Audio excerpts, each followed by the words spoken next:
ഡ്രൈവിംഗിലാണ്. Okay okay okay okay okay.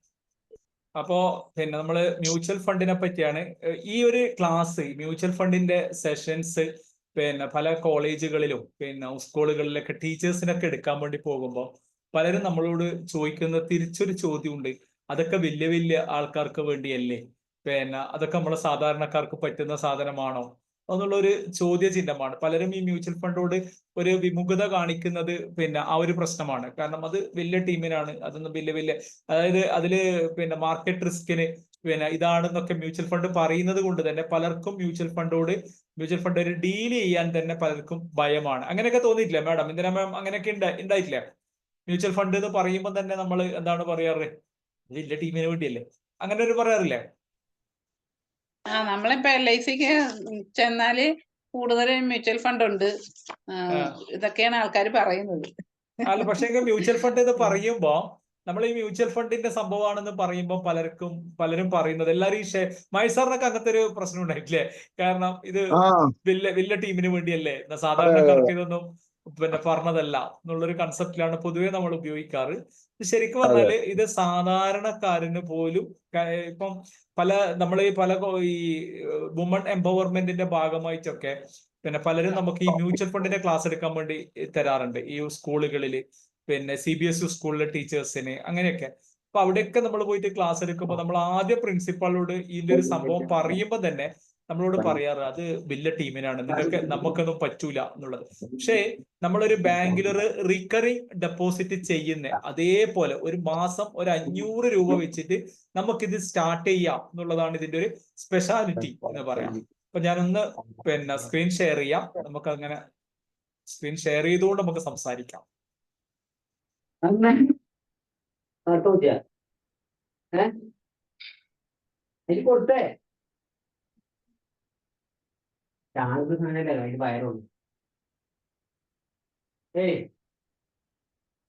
കാണുന്നുണ്ടല്ലോ അല്ലേ? Screen okay അല്ലേ? Okay sir. ഓക്കെ. അപ്പോ പിന്നെ ഈ സേവിങ്സും ഇൻവെസ്റ്റ്മെന്റും തമ്മിൽ എന്താ വ്യത്യാസം? ഇത് രണ്ടും ഒന്നാണോ രണ്ടും രണ്ടാണോ? എന്താണ് അഭിപ്രായം? സേവിങ്സും ഇൻവെസ്റ്റ്മെന്റും രണ്ടും ഒന്നാണോ അല്ലെ രണ്ടും രണ്ടാണോ? ഇന്ദിരാ മാഡത്തിന് കുറച്ചും കൂടി ഒരു ഐഡിയ ഉണ്ടാകും. ഇപ്പൊ ഞാൻ എൻ്റെ SBI അക്കൗണ്ടിൽ ഒരു 5000 രൂപ വെക്കുന്നു. ഓക്കെ, ഇതിനെ നമ്മൾ എന്താ വിളിക്കുക? സേവിങ്സ് ആണ്. നമ്മളെ സേവിങ്സ് ആണ് അല്ലെ? ഇതെടുത്തിട്ട് ഞാൻ മ്യൂച്വൽ ഫണ്ടിലേക്കോ അല്ലെ ചിട്ടിയിലേക്കോ ഞാൻ മാറ്റുമ്പോൾ അതൊരു ഇൻവെസ്റ്റ്മെന്റ് ആണ് അല്ലെ? അപ്പൊ സേവിങ്സിന് പൊതുവെ എന്താണ് ഇൻട്രസ്റ്റ് റേറ്റ് ഒക്കെ കുറവല്ലേ? നമ്മൾ കുറെ 5000 രൂപയെല്ലാം SBIയിലൊക്കെ വെച്ചുകൊണ്ട് വലിയ കാര്യമൊന്നുമില്ല. പക്ഷേ നമ്മൾ ആ സേവിങ്സിന്റെ മണി എടുത്തിട്ട് നമ്മൾ ഇൻവെസ്റ്റ്മെന്റ് ചെയ്യുകയാണെങ്കിൽ അതിൽ നിന്ന് കിട്ടുന്ന റിട്ടേൺ എന്തായിരിക്കും? ഹൈ ആണ്. അതാണ് ഇൻവെസ്റ്റ്മെന്റും സേവിങ്സും എന്ന് പറയുന്നത് രണ്ടും രണ്ടാണ്. സേവിങ്സിന് പിന്നെ എന്തില്ല? റിസ്ക് ഇല്ല. ഇപ്പൊ എന്റെ SBI അക്കൗണ്ടിൽ ഒരു 10,000 റുപ്യ ഉണ്ട് എന്ന് വിചാരിച്ചിട്ട് അത് എന്തെങ്കിലും നാളെ നഷ്ടപ്പെടുവോ എന്നുള്ള പേടിയൊന്നും ഇല്ല. കാരണം സേവിങ്സിന് റിസ്ക് ഇല്ല. പക്ഷെ ഇൻവെസ്റ്റ്മെന്റിന് എന്തുണ്ട്? റിസ്ക് ഉണ്ട് അല്ലെ? നമ്മൾ എവിടെയെങ്കിലും ഇൻവെസ്റ്റ് ചെയ്തു, ഇപ്പൊ ഷെയറിൽ ഇൻവെസ്റ്റ് ചെയ്തു, അല്ലെങ്കിൽ ഇപ്പൊ റിയൽ എസ്റ്റേറ്റിൽ നമ്മൾ ഇൻവെസ്റ്റ് ചെയ്ത് സ്ഥലത്തിന്റെ വില കുറഞ്ഞു, അപ്പൊ അവിടെയൊക്കെ എന്തുണ്ട്? റിസ്ക് ഫാക്ടർ ഉണ്ട് അല്ലെ? അപ്പൊ ഇൻവെസ്റ്റ്മെന്റ് എന്ന് പറയുന്നത് റിസ്ക് ഉണ്ട്, പക്ഷേ സേവിങ്സിന് എന്തില്ല? അത്ര റിസ്കേ ഇല്ല. നമ്മൾ SBI അക്കൗണ്ടിൽ വെച്ചാൽ അവിടെ തന്നെ നിൽക്കും. റേറ്റ് കുറവാണ്, ഇൻട്രസ്റ്റിന്റെ റേറ്റ് കുറവാണ്. പക്ഷേ നമ്മൾ ഒരു ഫിനാൻഷ്യൽ ഇതൊക്കെ പഠിക്കുമ്പോൾ നമ്മൾ ഏതിനാണ് പ്രാധാന്യം കൊടുക്കേണ്ടത്? സേവിങ്സിനാണോ പ്രാധാന്യം കൊടുക്കേണ്ടത് അല്ലെങ്കിൽ ഇൻവെസ്റ്റ്മെന്റിനാണോ പ്രാധാന്യം കൊടുക്കേണ്ടത്? ഇൻവെസ്റ്റ്മെന്റിനാണ് പ്രാധാന്യം കൊടുക്കേണ്ടത് അല്ലെ? ഒരു റിസ്ക്കും എടുക്കാത്തതാണ് ഏറ്റവും വലിയ റിസ്ക്. നമ്മൾ എവിടെയൊക്കെ ഇട്ടിട്ടില്ലേ? കാരണം ജീവിതത്തിൽ ഏറ്റവും വലിയ റിസ്ക് എന്നൊന്ന് ഒരു റിസ്ക്കും എടുക്കാത്ത ആൾക്കാരാണ് ജീവിതത്തിലെ ഏറ്റവും വലിയ റിസ്ക് എന്ന് പറയുന്ന പോലെ ചെറിയ ചെറിയ റിസ്കുകൾ നമ്മൾ എടുത്താൽ മാത്രമേ നമുക്ക് എന്തുണ്ടാവുള്ളൂ? ലൈഫിൽ ഒരു വളർച്ചയൊക്കെ ഉണ്ടാവുള്ളൂ. ഇന്ദിരാ മാഡത്തിന് ഇതിനെപ്പറ്റി ഒരു ഐഡിയ ഉണ്ടോ? മ്യൂച്വൽ ഫണ്ട് കേട്ടിട്ടുണ്ടോ? ബേസിക് എന്താണെന്നുള്ള ഒരു ഐഡിയ ഉണ്ടോ എവിടെന്നെങ്കിലും? UTIയുടെ മ്യൂച്വൽ ഞാൻ ചേർന്നിട്ടുണ്ടായിരുന്നു സാറേ. ചേർന്നിട്ടേ ഉള്ളൂ അല്ലെ? അതിന്റെ ഒരു ഐഡിയ ഒന്നുമില്ല അല്ലെ? ഓക്കെ.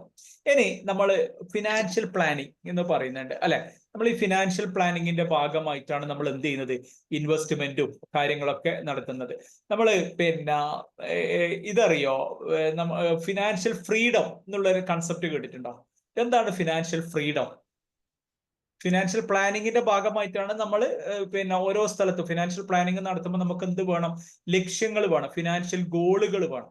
നമുക്ക് എന്തെങ്കിലും ഫിനാൻഷ്യൽ ഗോൾസ് ഒക്കെ ഉണ്ടാവും. മായി സാറേ, പിന്നെ ഇന്ദിര മാം, പ്രിയങ്ക ഡ്രൈവിംഗിലാണ്, അതുകൊണ്ട് റിപ്ലൈ ചെയ്യണ്ട.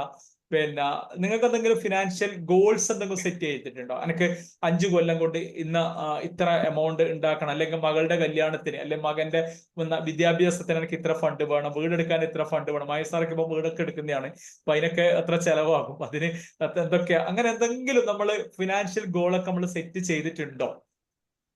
ഒരു പ്ലാനും ഇല്ല എന്നാണ് സത്യം.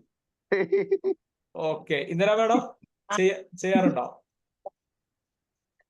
സെറ്റ് ചെയ്യും, പക്ഷെ അതുപോലൊന്നും പ്രവർത്തികമാകുന്നില്ല സാറേ. അല്ല, ഇതില് നമ്മള് പിന്നെ ഏറ്റവും പ്രശ്നം എന്ന് പറഞ്ഞാൽ നമ്മൾ ഈ ഡോക്ടേഴ്സിന്റെ അടുക്ക പോകുന്ന അതേ പ്രശ്നമാണ്. പറ്റുമെങ്കിലും ഒന്ന് ടെസ്റ്റ് ചെയ്ത് നോക്ക്. നമ്മൾ ഏതെങ്കിലും ഒരു ഫിനാൻഷ്യൽ കൺസൾട്ടന്റിന്റെ അടുക്ക പോയി എന്ന് വിചാരിക്കേ, അപ്പൊ അവര് ചോദിക്കുന്ന കുറച്ച് ക്വസ്റ്റ്യൻസ് ഉണ്ട്. നിങ്ങളുടെ അസറ്റ് എത്രയാണ്, ലാബിലിറ്റി എത്രയാണ്, ലോൺ എത്ര കൊടുക്കാനുണ്ട്, വീട്ടു ചെലവ് എത്രയുണ്ട്.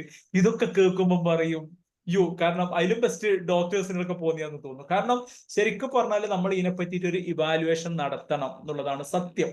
എന്തുകൊണ്ടാണെന്ന് വിചാരിച്ചാല് നമുക്ക് എല്ലാറ്റിനും സമയമുണ്ട്. കഴിഞ്ഞപ്പോ ഒരാഴ്ച മുമ്പ് നമ്മളൊരു സെഷൻസ് ഉണ്ടായിരുന്നു, ഗോൾ സെറ്റിംഗ്സും പിന്നെ ഇൻവെസ്റ്റ്മെന്റും. അപ്പൊ അതിൽ നമ്മൾ പറഞ്ഞൊരു കാര്യമാണ്, നമുക്ക് എല്ലാവർക്കും സമയങ്ങളും കാര്യങ്ങളൊക്കെ ഉണ്ട്, പക്ഷെ നമ്മളത് ചെയ്യൂല. നമുക്ക് അതെന്തോ ചെയ്യാൻ പേടിയാണ്. ഇപ്പൊ ഡെയിലി വരവ് ചെലവ് കണക്കുകൾ ഇന്ന് കുറേയും കൂടി അത് ഈസിയും കൂടിയാണ്. എന്തുകൊണ്ടാണെന്ന് വെച്ചാൽ ഇന്നെല്ലാം ഗൂഗിൾ പേ ആണ്. ഇപ്പൊ ശരിക്കും പറഞ്ഞാല് ഒരു 2-3 ദിവസം കൊണ്ടൊക്കെ ഇപ്പൊ ഡെയിലി എഴുതിയിട്ടില്ലെങ്കിലും ഗൂഗിൾ പേന്റെ ട്രാൻസാക്ഷൻ ഹിസ്റ്ററി എടുത്താൽ നമുക്ക് ശരിക്കും പറഞ്ഞാൽ എല്ലാം സെറ്റ് ആവുന്നതേ ഉള്ളൂ. പണ്ടത്തെ പോലെ എല്ലാം നമ്മൾ ക്യാഷ് ഒന്നും കൊടുക്കാറില്ല, അല്ലെ? ഇപ്പൊ നമ്മൾ ഒരു 99% നമ്മൾ എന്തെന്നെ ചെയ്യുന്നത്. ഞാനൊക്കെ അഥവാ പെട്ട കേസിന് ബസ്സിലോ അല്ലെങ്കിൽ ട്രെയിനിലോ ട്രാവലിങ്ങിന് മാത്രമേ നമ്മൾ എന്ത് കൊടുക്കുന്നുള്ളൂ, ക്യാഷ് നമ്മൾ കൊടുക്കുന്നുള്ളൂ. ബാക്കിയൊക്കെ നമ്മൾ എന്ത് ചെയ്യുന്നു, ഗൂഗിൾ പേ തന്നെയാണ്.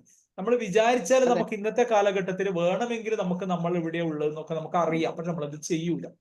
നമുക്കത് ചെയ്യാൻ പേടിയാണ്, അല്ലെങ്കിൽ ഇതൊക്കെ അറിയുന്നത് മോശമല്ലേ. പക്ഷെ ഒന്ന് നമുക്ക് നമ്മളോട് തന്നെ ഒരു സ്നേഹമുണ്ടെങ്കിൽ, നമ്മളൊക്കെ ട്രെയിനേഴ്സും കുറെ ട്രെയിനിങ് ഒക്കെ കേട്ടതാണ്, ഈ സെൽഫ് ലവ് എന്നൊക്കെ നമ്മൾ കുറെ കേട്ടതാണ്. അങ്ങനെ നിങ്ങൾക്ക് നിങ്ങളോട് എന്തെങ്കിലും ഒരു സ്നേഹം ഉണ്ടെങ്കിൽ നിങ്ങൾ ആദ്യം ചെയ്യേണ്ടത് നിങ്ങളുടെ വരവ്, അതൊക്കെ ഈസി. അതിന് വലിയ അക്കൗണ്ടിങ്ങിന്റെ ആവശ്യമൊന്നും ഇല്ല. അതൊക്കെ നമ്മൾ ഈ അക്കൗണ്ടന്മാർ ഉണ്ടാക്കിയ വലിയ പ്രശ്നങ്ങളാണ്. അതിന് ഇത് വേണം, അതറിയണം, ഇതറിയണം എന്നൊക്കെ. നമുക്ക് നമ്മളെ ചെലവും വരവും, നമുക്ക് എത്ര കടം കൊടുക്കാനുണ്ട്, നമുക്ക് എത്ര കിട്ടാനുണ്ട്, നമുക്ക് എത്ര LICകൾ ഉണ്ട്, പിന്നെ നമുക്ക് അതൊക്കെ എത്ര മ്യൂച്വൽ ഫണ്ടുകൾ ഉണ്ട്, അതൊക്കെ നമുക്കൊരു 1-2 ദിവസം മെനക്കെട്ടിരുന്നാൽ തീരാവുന്ന കേസേ ഉള്ളൂ. പക്ഷെ ലോകത്തുള്ള നമ്മളാൽ ചിന്തിക്കും പലപ്പോഴും നമ്മളാണ് പിന്നെ യൂണിവേഴ്സിന്റെ ജനറൽ മാനേജർ, നമുക്ക് എന്തെല്ലോ ചെയ്യാനുണ്ട്, നമ്മൾ അവിടെ പോയിട്ടില്ലേ ശരിയാവില്ല, ഇവിടെ പോയിട്ടില്ലേ ശരിയാവില്ല. അപ്പൊ എന്തെങ്കിലും ഒരു പ്രശ്നങ്ങൾ വരുമ്പോഴാണ് നമ്മൾ എന്ത് ചെയ്യുന്നത്, പലപ്പോഴും ഇതിനെപ്പറ്റി ആലോചിക്കുന്നത്. അപ്പൊ ആദ്യം ചെയ്യേണ്ടത്, ഇപ്പൊ ഞാനെപ്പോഴും ചെയ്യാവുന്ന ഒരു ഈ സമ്പാദ്യം എന്ന് പറയുന്നത് ഒരു ബ്രാൻഡിനെ പ്രൊമോട്ട് ചെയ്യുന്നതല്ല. സമ്പാദ്യം എന്ന് പറയുന്ന ഡയറി ഉണ്ട് മലയാള മനോരമന്റെ. അപ്പൊ അതിൽ നമുക്ക് എന്ത് കിട്ടും, ഡെയിലി വരവ് ചെലവ് കണക്കുകളൊക്കെ എഴുതി വെക്കാനും അതിലുള്ള ഒരു കോളംസും കാര്യങ്ങളൊക്കെ ഉണ്ട്. അപ്പൊ പറ്റുമെങ്കിൽ അത് എഴുതി വെച്ചിട്ട് ഒന്ന് ഇവാലുവേറ്റ് ചെയ്യുക. ഒരു സൺഡേ ഉച്ചയ്ക്ക് ശേഷമൊക്കെ ഇരുന്നിട്ട് ഇതൊന്ന് കൂട്ടി നോക്കുകയൊക്കെ ചെയ്യുമ്പോൾ ആദ്യമൊക്കെ ഒരു മടി ഉണ്ടാവും. പക്ഷെ ഒരു റിക്വസ്റ്റ് ആണ്, നമ്മൾ ഈ മ്യൂച്വൽ ഫണ്ടിലേക്കൊക്കെ പോകുന്നതും നമ്മൾ എന്ത് ചെയ്യണം, ഒരു ഫൈനാൻഷ്യൽ പ്ലാനിങ് നിങ്ങൾക്ക് ഉണ്ടായേ പറ്റൂ. കാരണം ഇതൊരു റിയാലിറ്റിയാണ്. നമ്മൾ എപ്പോഴെങ്കിലും എന്ത് ചെയ്യും, ഇത് നമ്മളൊന്ന് ഫേസ് ചെയ്യേണ്ടി വരും. എന്തെങ്കിലും പ്രശ്നം, ഇപ്പൊ മകളുടെ കല്യാണം, അല്ലെ വീടെടുക്കണം, അല്ലെങ്കിൽ കാറ് വാങ്ങണം എന്നുള്ളത് ഒരു റിയാലിറ്റിയാണ്. നമ്മളത് ചെയ്യാതിരുന്നത് കൊണ്ട് അത് മാറിപ്പോകുന്നില്ല, അല്ലെ? അപ്പൊ അതെന്ത് ചെയ്യണം, നമ്മളതൊന്ന് പിന്നെ പറ്റുമെങ്കിൽ എന്തെങ്കിലും ഹെൽപ്പോ സപ്പോർട്ടോ വേണമെങ്കിൽ ചോദിക്കാം. പക്ഷെ തീർച്ചയായിട്ടും അതൊക്കെ ഒന്ന് സ്റ്റാർട്ട് ചെയ്യാൻ വേണ്ടി നോക്കുക. ഇനി എന്താണ് ഫിനാൻഷ്യൽ ഫ്രീഡം? എന്താണ് ഫിനാൻഷ്യൽ ഫ്രീഡം? ഫിനാൻഷ്യൽ ഫ്രീഡം എന്ന് പറഞ്ഞാൽ എന്താണ്? നമുക്കൊക്കെ ഫിനാൻഷ്യൽ ഫ്രീഡം വേണ്ടേ? എന്താണ് ഫിനാൻഷ്യൽ ഫ്രീഡം എന്ന് പറഞ്ഞാല്? നമ്മളുടെ ആവശ്യത്തിന്, നമ്മളുടെ എല്ലാ കാര്യത്തിനും നമ്മളുടെ ആവശ്യാനുസരണം നമ്മളുടെ കയ്യിൽ പണം ഉണ്ടായിരിക്കണം. Okay, good. അതാണ് ഫിനാൻഷ്യൽ ഫ്രീഡം എന്ന് പറയുന്നത്, അല്ലെ? ഈ ഫിനാൻഷ്യൽ ഫ്രീഡം പറയുന്നതിന് മുമ്പ് ഞാൻ ജസ്റ്റ് ഇപ്പം നമ്മളെ മ്യൂച്വൽ ഫണ്ടിൽ വരുന്നതാണ് ഇൻഫ്ലേഷൻ എന്ന് കേട്ടിട്ടുണ്ടോ? എന്താണ് ഇൻഫ്ലേഷൻ? പണപ്പെരുപ്പം അല്ലേ? പണപ്പെരുപ്പം. അതിനെ കൊണ്ട് എന്താ അർത്ഥമാക്കുന്നത്? പണപ്പെരുപ്പം നമുക്ക് പറയാം. ഇൻഫ്ലേഷൻ എന്ന് പറയുന്നത് കൊണ്ട് എന്താണ് നമ്മൾ അർത്ഥാക്കുന്നത്? നമ്മളിപ്പോ പറയാറുണ്ട് പിന്നെ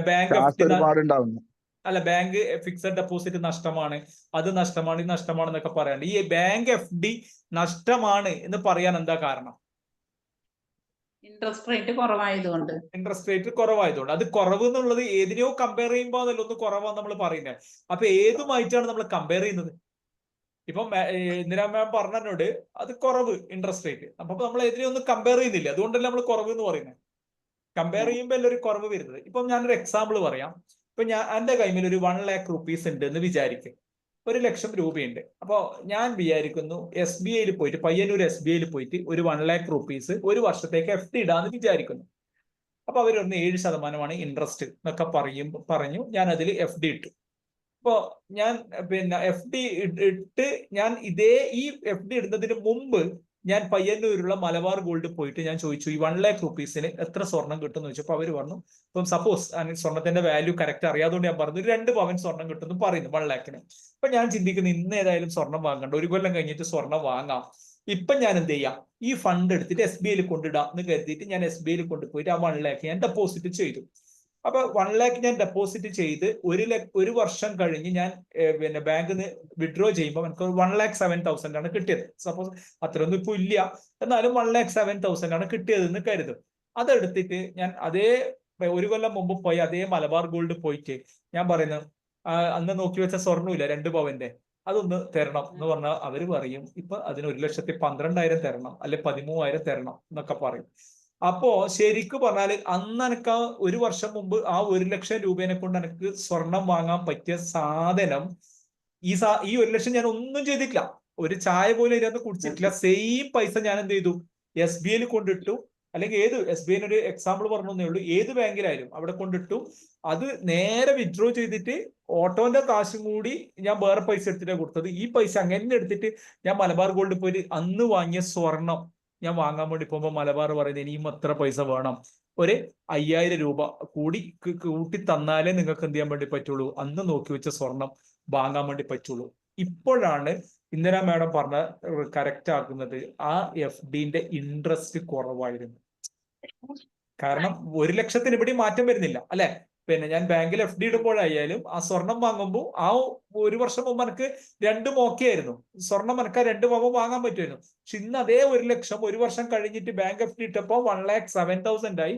ഇത് ഞാൻ മലബാർ ഗോൾഡ് പോയി ചോദിക്കുമ്പോൾ പറയുന്നത് ആ 1,07,000 കിട്ടൂല, അത്രയും കൂടി വേണം, 1,12,000 വേണം എന്ന് പറയുന്നത്. അപ്പൊ ഇതിനെയാണ് നമ്മൾ എന്ത് പറയുന്നത്, അതുകൊണ്ടാണ് നമ്മൾ പറയുന്നത് ബാങ്കിന്റെ ഫിക്സഡ് ഡെപ്പോസിറ്റിന്റെ ഇൻട്രസ്റ്റ് കുറവാണ്, പോരാ എന്ന് പറയാൻ കാരണം ഏതോ ഒന്നിനെ കമ്പയർ ചെയ്യും. നമ്മളെ ഇൻഫ്ലേഷനെ കമ്പയർ ചെയ്യുമ്പോഴാണ് നമ്മൾ എന്ത് പറയുന്നത്, നഷ്ടക്കച്ചവടമാണ്. നമ്മൾ പർച്ചേസിങ് കപ്പാസിറ്റിനെ സൂചിപ്പിക്കുന്നതാണ് നമ്മൾ ഇൻഫ്ലേഷൻ എന്ന് പറയുന്നത്. ക്ലിയർ ആയോ?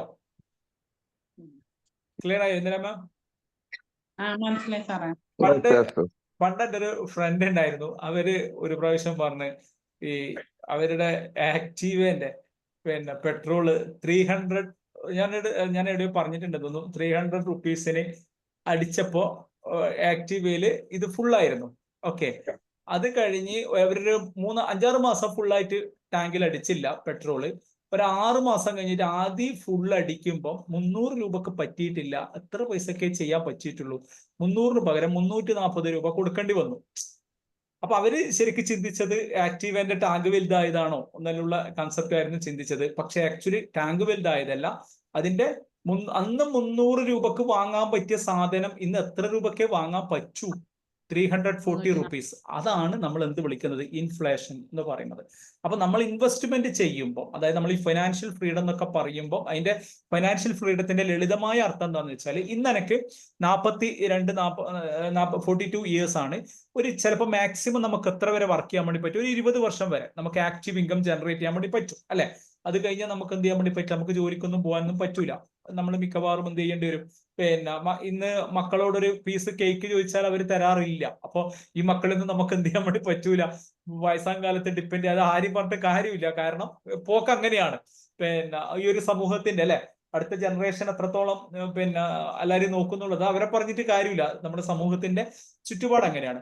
അപ്പൊ ആ സമയത്ത് നമ്മൾ എന്ത് ചെയ്യണം, നമ്മൾ പറയാറില്ല മലയാളത്തിൽ ഒരു പഴഞ്ചൊല്ലില്ല, സമ്പത്ത് കാലത്ത് തൈപത്ത് വെച്ച ആപത്ത് കാലത്ത് കാപത്ത് തിന്ന എന്ന് പറഞ്ഞതുപോലെ നമ്മൾ എന്ത് ചെയ്യണം, നമ്മൾ നന്നായിട്ട് അത് ഇൻവെസ്റ്റ് ചെയ്താൽ ഇപ്പൊ നമ്മൾ ആക്റ്റീവ് ഇൻകം കിട്ടുന്ന സമയത്ത് ഈ നല്ല റിട്ടേൺ കിട്ടുന്ന ഈ ഫണ്ടിലേക്ക് നമ്മൾ ഇൻവെസ്റ്റ്മെന്റ് ചെയ്യുകയാണെങ്കിൽ നമ്മൾ 20 വർഷം കഴിഞ്ഞ് നമുക്ക് ഇൻകം ഇല്ലെങ്കിലും നമ്മളുടെ പൈസ നമ്മൾ എന്ത് ചെയ്യും, നമ്മളെ നോക്കിക്കോളും. ഓക്കെ, അതാണ് നമ്മൾ എന്ത് പറയുന്നത്, അതിനെയാണ് നമ്മൾ ഫിനാൻഷ്യൽ ഫ്രീഡം എന്ന് പറയുന്നത്. അതായത് ആക്റ്റീവ് ഇൻകം ഇല്ലെങ്കിലും അനക്ക് ജീവിക്കാൻ പറ്റുന്ന അവസ്ഥ, ജോലി ചെയ്തിട്ടില്ലെങ്കിലും അനക്ക് എന്ത് ചെയ്യണം, ഇതേപോലെ ജീവിക്കാൻ പറ്റുന്ന അവസ്ഥേനെയാണ് നമ്മൾ എന്ത് വിളിക്കുന്നത്, ഫിനാൻഷ്യൽ ഫ്രീഡം എന്ന് വിളിക്കുന്നത്. ആ ഫിനാൻഷ്യൽ ഫ്രീഡം നമുക്ക് കിട്ടണമെങ്കിൽ നമ്മൾ എന്ത് ചെയ്യണം, നല്ല ഇപ്പം FD യിലൊക്കെ ഇട്ടിട്ട് പല കാര്യമുണ്ട്. കാരണം 1 കൊല്ലം കഴിയുമ്പോൾ തന്നെ അന്ന് നോക്കി വെച്ച സ്വർണം വാങ്ങാൻ പറ്റുന്നില്ല. അപ്പൊ നമ്മൾ എന്ത് ചെയ്യണം, നമ്മൾ നല്ല, അതായത് ഇപ്പം ഒരു 7-8% നമ്മളുടെ ഇൻഫ്ലേഷൻ വരുന്നത്.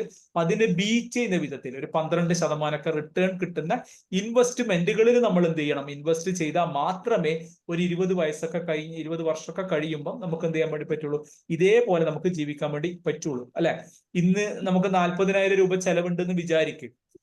ഈ 40,000 നമ്മൾ വലിയ ആർഭാടൊന്നും ഇല്ലാണ്ട് നമുക്ക് 40,000 രൂപ ചെലവുണ്ടെങ്കിൽ 20 വർഷം കഴിഞ്ഞാൽ ഈ 40,000 രൂപ കൊണ്ട് മതിയാവുക? 40,000 കിട്ടിയാൽ മതിയാവുക? പോരാ. അത് എന്താ, ചിലപ്പോ ഒരു 1.5 ലക്ഷം റുപ്യൊക്കെ ആയി മാറിയിട്ടുണ്ടാവും. അല്ലെ, അപ്പൊ അന്നേരം നമ്മൾ എന്ത് ചെയ്യണം, നമ്മൾ ഇന്ന് നമുക്ക് 40,000 ചെലവുണ്ടെങ്കിൽ അന്നും ഇതേ 40,000 ചെലവുണ്ടാവും അന്ന്. പക്ഷെ അത് എന്തായിട്ടുണ്ടാകാം, ഒരു 1.5 ലക്ഷം 2 ലക്ഷം റുപ്യൊക്കെ ആയിട്ടുണ്ടാവും. അപ്പൊ നമ്മൾ നല്ല ഇൻവെസ്റ്റ്മെന്റുകൾ ചെയ്ത് റിട്ടേണുകൾ നമ്മൾ ആക്കിയാൽ മാത്രമേ നമുക്ക് അന്നത്തെ 40,000, അതായത് അന്നത്തെ ഒരു 1.5 ലക്ഷത്തിന് നമുക്ക് മീറ്റ് ചെയ്യാൻ വേണ്ടി പറ്റുള്ളൂ. ഇനി ഇൻവെസ്റ്റ്മെന്റ്, പ്രധാനപ്പെട്ട ഇൻവെസ്റ്റ്മെന്റ് ഏതൊക്കെയാണ്? നമ്മൾ റിയൽ എസ്റ്റേറ്റിൽ ഇൻവെസ്റ്റ് ചെയ്യും. പിന്നെ കമോഡിറ്റീസ് ഉണ്ട്. ഇപ്പം ഈ കുരുമുളക്, അങ്ങനത്തെ കുറച്ച് കാര്യങ്ങളൊക്കെ നമ്മൾ നോക്കിയാൽ അങ്ങനത്തെ ഇതിൽ നമുക്ക് ഇൻവെസ്റ്റ്മെന്റ് ചെയ്യാം. ഫിക്സഡ് ഇൻകം കിട്ടുന്ന ഗവൺമെന്റിന്റെ കുറെ ബോണ്ടുകള്, അങ്ങനെയുള്ളതിൽ നമുക്ക് കടപ്പത്രങ്ങൾ, അതിലൊക്കെ നമുക്ക് ഇൻവെസ്റ്റ് ചെയ്യാൻ വേണ്ടി പറ്റും. ഇക്വിറ്റി മീൻസ് ഷെയർ മാർക്കറ്റിൽ നമുക്ക് ഇൻവെസ്റ്റ് ചെയ്യാൻ വേണ്ടി പറ്റും. അപ്പൊ നമ്മൾ എന്തൊക്കെ കാര്യങ്ങളാണ് ഇപ്പൊ, അത് നിങ്ങളോട് ഞാൻ ചോദിക്കുന്നത്, നിങ്ങളൊരു ഇൻവെസ്റ്റ്മെന്റ് സെലക്ട് ചെയ്യുമ്പോൾ എന്തൊക്കെ കാര്യങ്ങളാണ് നോക്കാറ്? എന്തൊക്കെ കാര്യങ്ങൾ ഇവാലുവേറ്റ് ചെയ്യാറുണ്ട്? മഹേഷ് സാർ എന്തൊക്കെ നോക്കാറുണ്ട്? ആരൊക്കെ പറഞ്ഞ അപ്പാട് അങ്ങനെ ഇൻവെസ്റ്റ്മെന്റ് ചെയ്യാം? ഇന്ദിര മാം ഒന്നും ചെയ്തിട്ടില്ല. നോക്കാറില്ല അല്ലേ? ഇവിടെ ഇന്ദിര മാഡം എന്തൊക്കെ നോക്കാറുണ്ട് ഒരു ഇൻവെസ്റ്റ്മെന്റ് നോക്കുമ്പോ? എനിക്ക് എന്റെ ജീവിതത്തിൽ ഇതുവരെ ഇൻവെസ്റ്റ്മെന്റ് ഒന്നും അധികം പറ്റിയിട്ടില്ല സാറേ. ഇല്ല അല്ലെ, നമ്മൾ സേഫ്റ്റി നോക്കും അല്ലെ. ഇപ്പൊ കണ്ടിട്ടില്ലേ, ഇപ്പൊ വലിയൊരു വാർത്ത കണ്ടില്ലേ, 50% സ്കൂട്ടറിന് കൊടുത്തിട്ട് പണി കിട്ടിയ. കാരണം അയാളെ മുങ്ങി. നമ്മള് ഭയങ്കര സംഭവം എന്നൊക്കെ പറയും മലയാളീസ്. പക്ഷെ ഫ്രീ ഒക്കെ കിട്ടുന്നു, നമ്മൾ എവിടുന്നെങ്കിലും പോയിട്ട് കൊടുക്കും. കുറെ ആള് ലോണൊക്കെ എടുത്തിട്ടാണ് ഇതിന് പൈസ കൊടുത്തെന്ന് പറയുന്നത് കേട്ടോ. പക്ഷെ ഇത്രയും ഇതാണ്. അപ്പൊ നമ്മള് എപ്പോഴും നമ്മളൊരു ഇൻവെസ്റ്റ് ചെയ്യുമ്പോൾ നമ്മൾ എന്ത് നോക്കണം, സേഫ്റ്റി. അത് വിശ്വസിക്കാൻ പറ്റിയ ആൾക്കാരാണോ, അല്ല ഇവനെ എല്ലാം പൈസ തളിപ്പറമ്പെന്ന് എനിക്ക് തോന്നുന്നു 2 വർഷം മുമ്പ്, ഓർമ്മയുണ്ടോന്ന് അറിയില്ല, 10 ലക്ഷം കുറച്ചാൽ 20 ലക്ഷം കിട്ടും, 20 ലക്ഷം വെച്ചാൽ 40 ലക്ഷം കിട്ടും. ഇവൻ കുറെ കൊടുത്തു, 1 കോടി കൊടുത്തപ്പോൾ അങ്ങനെ മുങ്ങി. കാരണം നമ്മളെപ്പോഴും ഒരു ചെറിയ പയ്യൻ. അപ്പൊ നമ്മളെപ്പോഴും സേഫ്റ്റി നോക്കണം. ഇത് ഇപ്പൊ മ്യൂച്വൽ ഫണ്ടിന്റെ ഒക്കെ നോക്കുകയാണെങ്കിൽ സെബിന്റെ കൺട്രോളിലുള്ള സംഭവമാണ് security exchange board of India. അതായത് സെൻട്രൽ ഗവൺമെന്റ് അതിനെ കൺട്രോൾ ചെയ്യുന്നുണ്ട് എന്നുള്ളതാണ്. അപ്പൊ അങ്ങനെയുള്ള ഇപ്പം നമുക്കറിയാം, അദാനിന്റെ കേസിലൊക്കെ നമ്മൾ കണ്ടതാണ്. മറ്റേ പുറത്തുള്ളവരുടെ റിപ്പോർട്ടൊക്കെ വന്ന് ഇതിന്റെ ഷെയർ വാല്യൂ ഒക്കെ കുറഞ്ഞപ്പോ സെബി പറഞ്ഞിട്ടുണ്ടായിരുന്നു ഇൻവെസ്റ്റേഴ്സിന്റെ പ്രൊട്ടക്ഷൻ നോക്കണം എന്നൊക്കെ പറഞ്ഞിട്ട് അതിന്റെ മാനദണ്ഡങ്ങളൊക്കെ എടുത്തിട്ടുണ്ടായിരുന്നു. അപ്പൊ സേഫ്റ്റി ഉണ്ടോ എന്നുള്ളത് നമ്മൾ ആദ്യം നോക്കണം. പിന്നെ രണ്ടാമത് ലിക്വിഡിറ്റി അല്ലെ, നമ്മൾക്ക് ഇത് പെട്ടെന്ന് ക്യാഷ് ആയിട്ട് കൺവേർട്ട് ചെയ്യാൻ വേണ്ടി പറ്റുമോ എന്നുള്ളത് നോക്കും അല്ലെ. നമുക്കിപ്പോ ഒരു 10 ലക്ഷം റുപ്യ ബാങ്കിലുണ്ട്, അല്ലെങ്കിൽ വേറെ എവിടെയെങ്കിലും എടുക്കാൻ പറ്റാത്ത ഒരു സ്ഥലത്ത് 5 കൊല്ലം കഴിഞ്ഞാൽ എടുക്കാൻ പറ്റും. അപ്പൊ അങ്ങനെയൊക്കെ ആകുമ്പോൾ നമ്മൾ അതിലേക്ക് അധികം ഇൻവെസ്റ്റ് ചെയ്യില്ല. നമുക്ക് പെട്ടെന്നൊരു എമർജൻസി ഉണ്ട്, അങ്ങനെയൊക്കെ ആകുമ്പോൾ ആ ലിക്വിഡിറ്റി ഉണ്ടോ, നമുക്ക് വേഗം അത് നമുക്ക് ക്യാഷ് ആയിട്ട് കൺവേർട്ട് ചെയ്യാൻ വേണ്ടി പറ്റുമോ എന്നുള്ളത് നമ്മൾ നോക്കും, ലിക്വിഡിറ്റി നോക്കും. മൂന്നാമത് അതിന്റെ റിട്ടേൺസ് അല്ലെ, എത്ര പെർസെന്റേജ് നമുക്ക് കിട്ടും എന്നുള്ളത് നമ്മൾ നോക്കൂലേ. ഇപ്പം എത്രയാണ്, ഇപ്പൊ 12% കിട്ടുമോ, 18% കിട്ടുമോ, അല്ലെങ്കിൽ 10 കിട്ടുമോ, അല്ലെ വെറും 2 ഉള്ളോ എന്നാലുള്ള നമ്മൾ റിട്ടേൺസുകൾ നമ്മൾ എന്ത് ചെയ്യും, കൺസിഡർ ചെയ്യും ഇൻവെസ്റ്റ്മെന്റ് നമ്മൾ നടത്തുമ്പോൾ.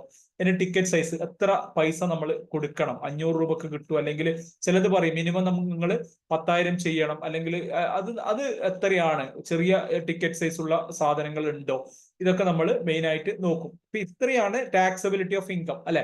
ഇത് റിട്ടേൺ കിട്ടുമ്പോൾ ഇതിന് എത്ര ടാക്സ് കൊടുക്കണം, 15 കൊടുക്കണോ, 20% കൊടുക്കണോ, അല്ലെങ്കിൽ കിട്ടുന്ന അതും നമ്മൾ എന്ത് നോക്കണം. നമ്മളൊരു ഇൻവെസ്റ്റ്മെന്റ് നമ്മൾ നോക്കുമ്പോൾ ഇതിന്റെ ഈ ഒരു കാര്യങ്ങളാണ് നമ്മൾ പ്രധാനമായിട്ടും നോക്കുന്നത്. ഇതന്നെ ആയിരിക്കില്ല മെയിൻ ആയിട്ട്. ഇനി വേറെ എന്തെങ്കിലും നിങ്ങൾക്ക് ആഡ് ചെയ്യാനുണ്ടോ? ഞാൻ നോക്കാം സേഫ്റ്റി ആണോ, ലിക്വിഡിറ്റി വേഗം നമുക്ക് കൺവേർട്ട് ചെയ്യാൻ വേണ്ടി പറ്റുമോ, പിന്നെ അതിന്റെ റിട്ടേൺ എത്രയുണ്ട്, അതിന്റെ ടിക്കറ്റ് സൈസ് നമ്മൾ എത്രയാണ് മിനിമം വെക്കേണ്ടത് എന്നുള്ളത്, പിന്നെ ടാക്സബിലിറ്റി ഓഫ് ഇൻകം അത് കിട്ടുമ്പോൾ നമ്മൾ എത്ര ടാക്സ് കൊടുക്കണം, അല്ലെങ്കിൽ എക്സംപ്റ്റഡ് ഉണ്ടോ, ടാക്സേഷനിൽ എക്സംഷൻസ് ഉണ്ടോ, ഇതൊക്കെ നമ്മൾ എന്ത് ചെയ്യണം, നമ്മൾ നോക്കണം ഒരു ഇൻവെസ്റ്റ്മെന്റ് നമ്മൾ സെലക്ട് ചെയ്യുമ്പോൾ. ഇതന്നെ ആയിരിക്കില്ലേ മെയിൻ ആയിട്ട്. ഇനി എന്തെങ്കിലും ആഡ് ചെയ്യാനുണ്ടോ? ഓക്കെ ആണോ? ഓക്കെ. ഇനി ഇൻവെസ്റ്റ്മെന്റ് റിസ്ക് നമ്മൾ പിന്നെ നേരത്തെ പറഞ്ഞതുപോലെ ഏത് സാറിന്റെ ക്ലിയർ ആവുന്നില്ല. മഹേഷ് സാറിന്റെ സൗണ്ടിന് എന്തോ നെറ്റ്വർക്കിന്റെ ഇഷ്യൂ ഉണ്ട് തോന്നുന്നു. ഇവിടെ നെറ്റ്വർക്കിന്റെ പ്രശ്നമുണ്ട് സാറേ. ഓക്കെ ഓക്കെ ഓക്കെ പ്രശ്നമുണ്ട്.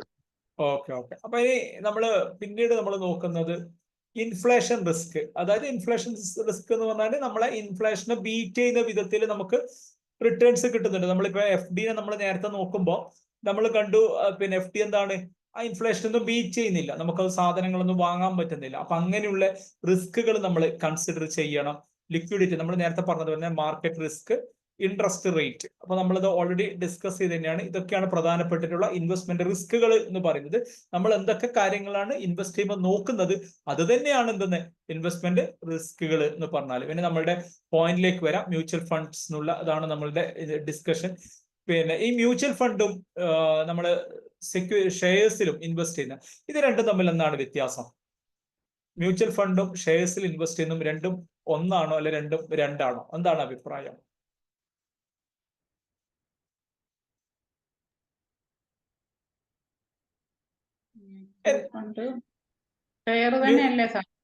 മ്യൂച്വൽ ഫണ്ട് എന്ന് പറയുന്നത് നമ്മൾ യൂണിറ്റ് ആണ്, നമുക്ക് നോക്കാം. യൂണിറ്റ് ആണ് നമ്മൾ പർച്ചേസ് ചെയ്യുന്നത്, ഷെയറിൽ ഷെയർ ആണ് പർച്ചേസ് ചെയ്യുന്നത്. രണ്ടും വ്യത്യാസമുണ്ട്, നമുക്ക് നോക്കാം. ഓക്കെ. മ്യൂച്വൽ ഫണ്ട് എന്ന് പറയുമ്പോൾ നമുക്കറിയാം നമ്മൾ എന്താ ചെയ്യുന്നതെന്ന് വെച്ചാൽ മ്യൂച്വൽ ഫണ്ടിന്റെ ഒരു പ്രോസസ്സ് എങ്ങനെ പോകുന്നതെന്ന് വിചാരിച്ചാൽ, ശരിക്കും പറഞ്ഞാൽ ഈ മ്യൂച്വൽ ഫണ്ടിന് ഒരു സ്പോൺസേഴ്സ് ഉണ്ടാവും. ഈ സ്പോൺസേഴ്സ് എന്ന് പറയുന്നത് ഇപ്പം നമുക്ക് ICICI അതൊരു സ്പോൺസറാണ്, HDFC ഒരു സ്പോൺസേഴ്സ് ആണ്. അപ്പൊ അങ്ങനെ ഒരുപാട് ബന്ധൻ എന്നൊക്കെ പറഞ്ഞിട്ട് കുറെ പിന്നെ സ്പോൺസേഴ്സ് ഉണ്ട്, ആക്സിസ്. അപ്പം ഈ ഒരു സ്പോൺസേഴ്സ് ആണ് എന്ത് ചെയ്യുന്നത്, മ്യൂച്വൽ ഫണ്ട് ഇൻട്രൊഡ്യൂസ് ചെയ്യുന്നത്. ഇവരെന്താ ചെയ്യാന്ന് വിചാരിച്ചാല് ഇവരൊരു ട്രസ്റ്റ് രൂപീകരിക്കും. ഈ ട്രസ്റ്റിന്റെ അണ്ടറിലാണ് എന്ത് വരുന്നത്, AMC എന്ന് പറയുന്ന അസറ്റ് മാനേജ്മെന്റ് കമ്പനീസ് വരും. ഓക്കെ. ഇവരെന്താ ചെയ്യുന്നത് വെച്ചാൽ ഇപ്പം നമ്മളെ സംബന്ധിച്ച് മ്യൂച്വൽ ഫണ്ടിൽ വർക്ക് ചെയ്യുന്നത് എങ്ങനെയാന്ന് വെച്ചാൽ, നമുക്കിപ്പം ഒരു ഷെയർ മാർക്കറ്റിൽ നമ്മളിപ്പം കുറെ ഷെയർ മാർക്കറ്റിൽ ഒരുപാട് സാധനങ്ങൾ ഉണ്ടാകും അല്ലെ, ഒരുപാട് ഷെയർസ് ഉണ്ടാകും. പക്ഷെ നമുക്കിതെല്ലാം വാങ്ങുക എന്ന് പറഞ്ഞാൽ നമ്മുടെ ഇടയ്ക്ക് എന്ത് ഉണ്ടാവില്ല, അത്രത്തോളം ഫണ്ട് ഉണ്ടാവില്ല. പക്ഷെ മ്യൂച്വൽ ഫണ്ടിൽ നമ്മളൊരു പിന്നെ ഫണ്ട് ഇൻവെസ്റ്റ് ചെയ്യുമ്പോൾ ഈ ഫണ്ട് മാനേജർ എന്ത് ചെയ്യും, ചെറിയ ചെറിയ ഷെയർസുകളായിട്ട് ഇൻവെസ്റ്റ് നമുക്ക് വേണ്ടി അവർ വാങ്ങും എന്നുള്ളതാണ്. ഓക്കെ. അതായത് നമ്മൾ എപ്പോഴും പറയാറുണ്ട്, നമ്മൾ ഏജും നമ്മളുടെ ഇൻവെസ്റ്റ്മെന്റും വളരെ ഇത് റിലേറ്റഡ് ആണ് അല്ലെ. നമുക്കിപ്പം ഒരു 20-25 വയസ്സിൽ നമ്മൾ ഇൻവെസ്റ്റ് ചെയ്യുമ്പോൾ നമ്മൾ ഇക്വിറ്റിയിലാണ് നമ്മൾ അധികം ഇൻവെസ്റ്റ് ചെയ്യേണ്ടത്. മ്യൂച്വൽ ഫണ്ടിന്റെ ഇക്വിറ്റി ഭാഗത്താണ് അധികം ഇൻവെസ്റ്റ് ചെയ്യേണ്ടത്. ഇക്വിറ്റി എന്ന് പറഞ്ഞാൽ ഈ മ്യൂച്വൽ ഫണ്ടിൽ പല വിധത്തിലുള്ള ഇൻവെസ്റ്റ്മെന്റ് ഉണ്ട്. ഓക്കെ. ഈ മ്യൂച്വൽ ഫണ്ടിൽ ഇക്വിറ്റീസ് എന്ന് പറയുന്നത് ഈ ഇൻവെസ്റ്റ് ചെയ്യുന്ന ഫണ്ട് മ്യൂച്വൽ ഫണ്ട് ഉപയോഗിക്കുന്നത് എവിടത്തേക്കാണ്, ഈ ഷെയർ മാർക്കറ്റിലേക്കാണ് ഉപയോഗിക്കുന്നത് ആ ഫണ്ട്. അത് നമുക്ക് എപ്പോഴാണ് ചെയ്യാൻ വേണ്ടി പറ്റുക, ഇക്വിറ്റിയിലേക്ക് നമ്മൾ ചെയ്യുന്നത് ഒരു 20-25 വയസ്സിലൊക്കെ ഉണ്ടാകുമ്പോൾ. നമുക്ക് പിന്നെ തുടങ്ങിയിട്ടേ ഉള്ളൂ, നമുക്ക് ഇനി എന്ത് ചെയ്യാം, റിസ്ക് എടുക്കാൻ വേണ്ടി റെഡിയാണ് നമ്മൾ അല്ലെ. എന്തെങ്കിലും നഷ്ടം സംഭവിച്ചാൽ നമുക്ക് എന്ത് ചെയ്യാൻ വേണ്ടി പറ്റും, റിസ്ക് എടുക്കാൻ വേണ്ടി പറ്റും. അങ്ങനെ ഉണ്ടാകുമ്പോൾ നമ്മൾ എന്താണ്, ഇക്വിറ്റി ഓറിയന്റഡ് ആയിട്ടുള്ള മ്യൂച്വൽ ഫണ്ടിലേക്ക് നമ്മൾ ഇൻവെസ്റ്റ്മെന്റ് ചെയ്യണം. ഒരു 50 വയസ്സ് 60 വയസ്സൊക്കെ കഴിഞ്ഞു എന്ന് വിചാരിക്കും. അപ്പൊ നമുക്ക് ഈ റിസ്ക് എടുക്കാൻ പറ്റുമോ? നമുക്ക് ഷെയർ മാർക്കറ്റിൽ ഈ മ്യൂച്വൽ ഫണ്ടിൽ നമുക്ക് എന്ത് ചെയ്യാൻ വേണ്ടി പറ്റില്ല, ഷെയർ മാർക്കറ്റ് ഓറിയന്റഡ് ആയ മ്യൂച്വൽ ഫണ്ട് നമുക്ക് ഇൻവെസ്റ്റ് ചെയ്യാൻ വേണ്ടി പറ്റില്ല. അപ്പൊ നമ്മൾ എന്ത് ചെയ്യണം, ഡെറ്റ് ഓറിയന്റഡ് ആയിട്ടുള്ള, ഡെറ്റ് ഓറിയന്റഡ് എന്ന് പറഞ്ഞാൽ അത് ഗവൺമെന്റിന്റെ ബോണ്ടുകൾ അങ്ങനെയെല്ലാം ഇൻവെസ്റ്റ് ചെയ്യുന്ന മ്യൂച്വൽ ഫണ്ടുകളുണ്ട്. ഡെറ്റ് ഓറിയന്റഡ് ഉള്ള മ്യൂച്വൽ ഫണ്ടുകൾ, അതിലേക്ക് നമ്മൾ കൂടുതൽ ഇൻവെസ്റ്റ് ചെയ്യണം. എന്തുകൊണ്ടാന്ന് വെച്ചാൽ അതിൽ അത്ര റിസ്ക് വരില്ല. ഓക്കെ, എന്തുകൊണ്ടാണ് അത് എല്ലാം ഗവൺമെന്റിന്റെ കാര്യങ്ങളിലാണ് ചെയ്യുന്നത്. പക്ഷെ റിട്ടേൺ അത്ര കിട്ടൂല, ഇക്വിറ്റിയിൽ കിട്ടുന്ന പോലത്തെ റിട്ടേൺ കിട്ടൂല. കാരണം അത് ഷെയർ മാർക്കറ്റിലാണ് ഇൻവെസ്റ്റ് ചെയ്യുന്നത്, അവിടെ റിസ്ക്കും കൂടുതലാണ്. അതൊരു നമുക്കൊരു 20 മുതൽ 35-40 വയസ്സിന്റെ അണ്ടറിൽ നമുക്ക് ഇക്വിറ്റി ഓറിയന്റഡ് ആയിട്ടുള്ള മ്യൂച്വൽ ഫണ്ടുകളിൽ ഇൻവെസ്റ്റ് ചെയ്യാൻ വേണ്ടി പറ്റും. ഒരു 60-ന് ശേഷം ഒക്കെ നമ്മൾ ഇൻവെസ്റ്റ് ചെയ്യുമ്പോൾ, മ്യൂച്വൽ ഫണ്ടിൽ ഇൻവെസ്റ്റ് ചെയ്യുമ്പോൾ ഡെറ്റ് ഓറിയന്റഡ് ആയിട്ടുള്ള ഫണ്ടിൽ നമ്മൾ ഇൻവെസ്റ്റ് ചെയ്യുന്നതാണ് നല്ലത്. എന്തുകൊണ്ടാണെന്ന് വെച്ചാൽ അതിൽ റേറ്റ് ഓഫ് ഇൻട്രസ്റ്റും കുറവായിരിക്കും, റിസ്ക്കും കുറവായിരിക്കും, ഗവൺമെന്റ് ബോണ്ട് ആയതുകൊണ്ട്. അപ്പൊ അതുകൊണ്ട് എന്തെങ്കിലും ചെറിയ ഒരു നമുക്ക് പിന്നെ റിട്ടേൺ കുറവായാലും നമുക്ക് എന്തില്ല, റിസ്ക് ഇല്ല. 60 വയസ്സിന് ശേഷമൊക്കെ വലിയ നഷ്ടമൊക്കെ സംഭവിച്ചാൽ പിന്നെ നമുക്കതൊരു തിരിച്ചു വരാൻ ബുദ്ധിമുട്ടായിരിക്കും അല്ലെ. പിന്നെ ഈ 40 മുതൽ 60 വയസ്സ് വരെ നമുക്ക് ഹൈബ്രിഡ് ഫണ്ടുകളിൽ ഇൻവെസ്റ്റ് ചെയ്യാം. മ്യൂച്വൽ ഫണ്ടിന്റെ ഹൈബ്രിഡ് എന്ന് പറഞ്ഞാൽ അതിൽ ഇക്വിറ്റി ഉണ്ടാകും, ഡെറ്റും ഉണ്ടാകും. ഒരു 40 to 60 ഇയേഴ്സ് വരെ നമുക്ക് എന്ത് ചെയ്യാൻ വേണ്ടി പറ്റും, ചെറിയ ചെറിയ റിസ്കുകളൊക്കെ നമുക്ക് എടുക്കാൻ വേണ്ടി പറ്റും. പക്ഷെ 20-ലും 25-ലും 30-ലും എടുക്കുന്ന റിസ്ക് നമുക്ക് എന്ത് ചെയ്യാൻ വേണ്ടി പറ്റില്ല, ഒരു 45 വയസ്സിലൊന്നും എടുക്കാൻ വേണ്ടി പറ്റില്ല. അപ്പൊ അവിടെ നമ്മൾ അധികം പ്രിഫർ ചെയ്യേണ്ടത് ഹൈബ്രിഡ് ഫണ്ടുകളാണ് നമ്മൾ പ്രിഫർ ചെയ്യുന്നത് എന്നുള്ളതാണ്. ഇനി ഞാൻ നിങ്ങളോട് ആദ്യം ചോദിച്ചൊരു ചോദ്യം, ഈ ഷെയർസും മ്യൂച്വൽ ഫണ്ടും ഒന്നാണോ എന്ന് ചോദിക്കുമ്പോൾ, ഷെയർസിൽ നമ്മൾ കളിക്കുമ്പോൾ, അതായത് ഷെയർ വാങ്ങുക വിൽക്കുകയൊക്കെ ചെയ്യുമ്പോൾ നമുക്ക് എന്ത് വേണം, ഇതിനെപ്പറ്റി നല്ലൊരു നോളജ് വേണം. ക്യാപിറ്റൽ മാർക്കറ്റ് എങ്ങനെയാണ് പോകുന്നത്, പിന്നെ ബഡ്ജറ്റ് അവതരിപ്പിക്കും. നമ്മൾ ഇന്നലെയൊക്കെ മിഞ്ഞാന്നൊക്കെ കഴിഞ്ഞ ആഴ്ചയൊക്കെ ബഡ്ജറ്റ് അവതരിപ്പിക്കുമ്പോൾ പറയുന്നത് കേട്ട് വലിയ മാറ്റങ്ങളൊന്നും സംഭവിച്ചിട്ടില്ല എന്നുള്ളത്. അപ്പൊ പിന്നെ ബഡ്ജറ്റ് അവതരിപ്പിക്കുമ്പോൾ അല്ലെങ്കിൽ ഗവൺമെന്റിന്റെ ഏതെങ്കിലും ഒരു പോളിസി ഡിക്ലെയർ ചെയ്യുമ്പോൾ, അപ്പൊ അതിൽ ചില സീസണുകൾ, ഇതൊക്കെ നമ്മൾ എന്ത് ചെയ്യുന്നുണ്ട്, നമ്മൾ ഷെയർ മാർക്കറ്റിനെ ബാധിക്കുന്നുണ്ട്. അപ്പൊ നമ്മളൊരു ഷെയർ മാർക്കറ്റിൽ കളിക്കുന്നുണ്ടെങ്കിൽ നമുക്ക് എന്ത് വേണം, അതിനെപ്പറ്റി നല്ലൊരു ധാരണ വേണം. പിന്നെ ബാലൻസ് ഷീറ്റ് വായിച്ചിട്ട് നമുക്ക് മനസ്സിലാക്കണം, P&L അറിയണം. ഇങ്ങനെയുള്ളവർക്കാണ് ഷെയർ മാർക്കറ്റ് നടക്കുക. പക്ഷേ മ്യൂച്വൽ ഫണ്ടിൽ ചെയ്യുമ്പോൾ നമുക്ക് അതിന് വേണ്ടിയിട്ടുള്ള വലിയ കാര്യങ്ങൾ, നമുക്ക് തീരെ ഈ ക്യാപിറ്റൽ മാർക്കറ്റിനെ പറ്റി അറിഞ്ഞിട്ടില്ലെങ്കിലും പ്രശ്നങ്ങളൊന്നുമില്ല. നമ്മൾ എന്തേ നോക്കണ്ടു, എത്ര റിട്ടേണുകൾ കിട്ടും എന്നുള്ളത് നമ്മൾ ജസ്റ്റ് നോക്കിയാൽ മതി. എന്തുകൊണ്ടാന്ന് വെച്ചാൽ മ്യൂച്വൽ ഫണ്ട് കമ്പനികൾ വർക്ക് ചെയ്യുന്നത്, നമ്മളൊരു പിന്നെ 50,000 രൂപ ഒരു മ്യൂച്വൽ ഫണ്ട് കമ്പനിക്ക് കൊടുത്താൽ മ്യൂച്വൽ ഫണ്ട് കമ്പനിക്ക് ഒരു ഫണ്ട് മാനേജർ ഉണ്ടാകും. ഈ ഫണ്ട് മാനേജറാണ് നമ്മളുടെ പൈസ ഒരുപാട്, അതായത് ഏതൊക്കെ പിന്നെ ഷെയർസ് ആണ് നന്നായിട്ടുള്ളത്. ഇപ്പൊ ഇക്വിറ്റി ഓറിയന്റഡ് ആയിട്ടുള്ള മ്യൂച്വൽ ഫണ്ടിലാണ് നമ്മൾ ഇൻവെസ്റ്റ് ചെയ്യുന്നുണ്ടെങ്കിൽ ഫണ്ട് മാനേജർ നോക്കും, നമ്മൾ നോക്കേണ്ട കാര്യമില്ല. മ്യൂച്വൽ ഫണ്ടിന്റെ ഫണ്ട് മാനേജറാണ് നമ്മളെ ഫണ്ട് ഓരോ ഷെയർസിലൊക്കെ ഇട്ടിട്ട് നമുക്ക് റിട്ടേൺ കൊണ്ട് തരുന്നത്. അപ്പൊ നമുക്ക് ഈ ഷെയർ മാർക്കറ്റിനെ പറ്റി വലിയ ഐഡിയ ഇല്ലെങ്കിലും മ്യൂച്വൽ ഫണ്ടിലെ ഫണ്ട് മാനേജേഴ്സ് നമുക്ക് വേണ്ടി വർക്ക് ചെയ്യുന്നത് കൊണ്ട് നമുക്ക് മിനിമം, അതായത് പിന്നെ സമ്പാദ്യത്തില് ഒരു 3-4 മാസം മുമ്പുള്ള സമ്പാദ്യത്തിൽ റിപ്പോർട്ട് ചെയ്തിട്ടുണ്ട്, 30 വർഷമായി മ്യൂച്വൽ ഫണ്ട് ഇന്ത്യയിൽ ആക്റ്റീവായി തുടങ്ങിയിട്ട് ഒരു മ്യൂച്വൽ ഫണ്ടും 12% കുറവ് റിട്ടേണുകൾ ഇതേവരെ കൊടുത്തിട്ടില്ല എന്നുള്ളത്. അപ്പൊ അതുകൊണ്ട് തന്നെ എന്താണ് നമ്മള് പിന്നെ എന്തുകൊണ്ടാണ് നമ്മളാ ചെയ്തിട്ടുണ്ടെങ്കിലും പെട്ടുപോകുമായിരുന്നു, നമുക്ക് എല്ലാറ്റിനെ പറ്റിയിട്ട് നമുക്ക് അറിയണമെന്നില്ല. ഇപ്പൊ മ്യൂച്വൽ ഫണ്ട് മാനേജേഴ്സ് നമുക്ക് വേണ്ടി ഡിഫറെന്റ് ഫണ്ടുകളിൽ ഇൻവെസ്റ്റ് ചെയ്യുന്നത് കൊണ്ടാണ് മ്യൂച്വൽ ഫണ്ട് വലിയ റിസ്കുകൾ ഇല്ലാണ്ട് പോകുന്നത് എന്നുള്ളതാണ്. ക്ലിയർ ആയി? ഇപ്പൊ മ്യൂച്വൽ ഫണ്ടിന്റെ ഒരു ഐഡിയ കിട്ടി എന്താണ് സംഭവം, മ്യൂച്വൽ ഫണ്ടും ഷെയർസും തമ്മിലുള്ള ഡിഫറൻസും, അത് എന്തുകൊണ്ട് സാധാരണക്കാരനും മ്യൂച്വൽ ഫണ്ട് ചെയ്യാൻ വേണ്ടി പറ്റും എന്ന് പറയുന്നത് എന്തുകൊണ്ടാണെന്ന് വെച്ചാൽ നമുക്ക് വേണ്ടി ഒരു ഫണ്ട് മാനേജർ വർക്ക് ചെയ്യുന്നുണ്ട് എന്നുള്ളതാണ്. ഈ ഫണ്ട് മാനേജർ വലിയ പിന്നെ ചിലപ്പോൾ ഇതിനെ പറ്റിയിട്ട് അനാലിസിസും പിന്നെ ടെക്നിക്കൽ അനാലിസിസും ഫണ്ടമെന്റൽ അനാലിസിസും ഒക്കെ അറിയുന്ന ഒരാളാണ് നമുക്ക് വേണ്ടി പണിയെടുക്കുന്നത്. അപ്പൊ അയാൾ ചെയ്യുന്നത് എന്തുണ്ടാവില്ല, വലിയ തെറ്റുകളൊന്നും ഉണ്ടാവില്ല. ഇനിയിപ്പൊ അയാൾക്ക് തോന്നുന്ന ചില ഷെയർസ് വില കുറയും, നമ്മളെ ഫണ്ട് ഇൻവെസ്റ്റ് ചെയ്ത ചില ഷെയർസ് വില കുറയുന്ന അയാൾ അനാലിസിസ് വഴി മനസ്സിലാക്കിയാൽ അയാൾ എന്ത് ചെയ്യും, വേറൊന്നിലേക്ക് നമുക്ക് ഇൻവെസ്റ്റ്മെന്റ് ചെയ്തു തരും. അപ്പൊ നമുക്ക് എന്തില്ല, വലിയ റിസ്കുകൾ മ്യൂച്വൽ ഫണ്ടുകളിൽ ഇല്ല എന്ന് തന്നെ പറയാം. ഒരു ഐഡിയ മനസ്സിലായോ? ഏതാണ്ട് ഒരു ഐഡിയ മനസ്സിലായോ മ്യൂച്വൽ ഫണ്ട് എന്താണെന്നുള്ളത്? ഇന്നലെ മാം മഹേഷ് സർ മനസ്സിലായില്ല? മനസ്സിലായിട്ടുണ്ടായിരുന്നു സാറേ. കുറച്ച് ഐഡിയ മനസ്സിലായിട്ടുണ്ട്. ഓക്കെ, ഇന്നലെ മാം മനസ്സിലായി. ഇത് മനസ്സിലാക്കണം. നിങ്ങളിപ്പോ ഈ ക്ലാസ്സിൽ വേറെ ഒന്നും മനസ്സിലാക്കിയിട്ടില്ലെങ്കിലും നമ്മളൊരു മ്യൂച്വൽ ഫണ്ടില് ഒരു 1000 രൂപക്കെങ്കിലും നിങ്ങളൊരു മ്യൂച്വൽ ഫണ്ട് SIP നിങ്ങൾ തുടങ്ങാൻ പ്രാപ്തരാകണം. നമ്മൾ പലപ്പോഴും ഈ മ്യൂച്വൽ ഫണ്ടിന്റെ ബാക്കോട്ടേക്ക് പോകാനുള്ള ഒരു റീസൺ ഇത് വലിയ ടീമിനാണ് അല്ലെങ്കിൽ ഇത് വലിയ റിസ്ക് ആണ് എന്നുള്ളതാണ്. പക്ഷെ പിന്നെ ഒരു 90% മ്യൂച്വൽ ഫണ്ടുകൾ നമുക്ക് ലാഭമാണ് തരുന്നത്. നമ്മള് cigarette smoking is injurious to health എന്ന് കണ്ടാലും നമ്മൾ എന്ത് ചെയ്യാറുണ്ട്, നമ്മൾ സിഗരറ്റ് വാങ്ങി വലിക്കാറുണ്ട് അല്ലെ. പിന്നെ അതിലൊരു 99% റിസ്ക് ഉണ്ട്, എന്നാലും നമ്മൾ എന്ത് ചെയ്യും, നമ്മളത് ആ പുക വലിക്കുന്നവരൊക്കെ അത് വാങ്ങി വലിക്കും. പക്ഷേ മ്യൂച്വൽ ഫണ്ട് മാർക്കറ്റ് റിസ്ക് ആണെന്ന് കണ്ടാൽ അതിൽ 10% അങ്ങനെ സംഭവിക്കുന്നില്ല. പക്ഷെ നമ്മൾ എന്ത് ചെയ്യും? അത് മാർക്കറ്റ് റിസ്ക് ആണപ്പം എന്ന് പറഞ്ഞിട്ട് അതിന്റെ അടുത്തേക്കേ നമ്മൾ പോവാണ്ടിരിക്കും. ഇതാണ് നമ്മളുടെ ഒരു സ്വഭാവം എന്ന് പറയുന്നത്. പക്ഷെ അത്രത്തോളം നമ്മൾ വലിയൊരു ഇപ്പം ജിയോജിത്ത് പോലുള്ള അല്ലെങ്കിൽ മോത്തിലാൽ ഒസ്വാൾ പോലുള്ള വലിയ കമ്പനികളിലൊക്കെ നമ്മൾ പോയാൽ നമുക്ക് എന്ത് ചെയ്യാൻ വേണ്ടി പറ്റും? മ്യൂച്വൽ ഫണ്ടിന്റെ റേറ്റും അതിന്റെ റേറ്റ് ഓഫ് ഇൻട്രസ്റ്റ് എത്ര കിട്ടുന്നുണ്ട്, എത്ര റിട്ടേൺ കൊടുക്കുന്നുണ്ട് എന്നൊക്കെ നമുക്ക് ക്ലിയർ ആയിട്ട് മനസ്സിലാക്കി നമുക്ക് ക്ലിയർ ആകുന്ന ഒരു കാര്യമുണ്ട്. ഇത് വലിയ റിസ്ക് ഉള്ള കാര്യങ്ങളൊന്നുമല്ല. ഇപ്പൊ മ്യൂച്വൽ ഫണ്ടിനെ പറ്റി നമ്മൾ ബേസിക് ആയിട്ട് മനസ്സിലാക്കുമ്പോൾ നമ്മൾ ക്ലിയർ ആയിട്ട് മനസ്സിലാക്കേണ്ടത്, ഞാൻ നേരത്തെ പറഞ്ഞു, നമ്മൾ ഏത് ഇൻവെസ്റ്റ്മെന്റും നോക്കുമ്പോൾ നമ്മൾ നോക്കേണ്ടത് സേഫ് ആണോ എന്നുള്ളതാണ്. മ്യൂച്വൽ ഫണ്ട് തീർച്ചയായിട്ടും സേഫ് ആണ്. എന്തുകൊണ്ടാണെന്ന് ചോദിച്ചാൽ ഇത് സെബിന്റെ കൺട്രോളിലുള്ള സംഭവമാണ്. Security exchange board of India അത് കൺട്രോൾ ചെയ്യുന്ന ഒരു സാധനമാണ് മ്യൂച്വൽ ഫണ്ട് മാർക്കറ്റ്.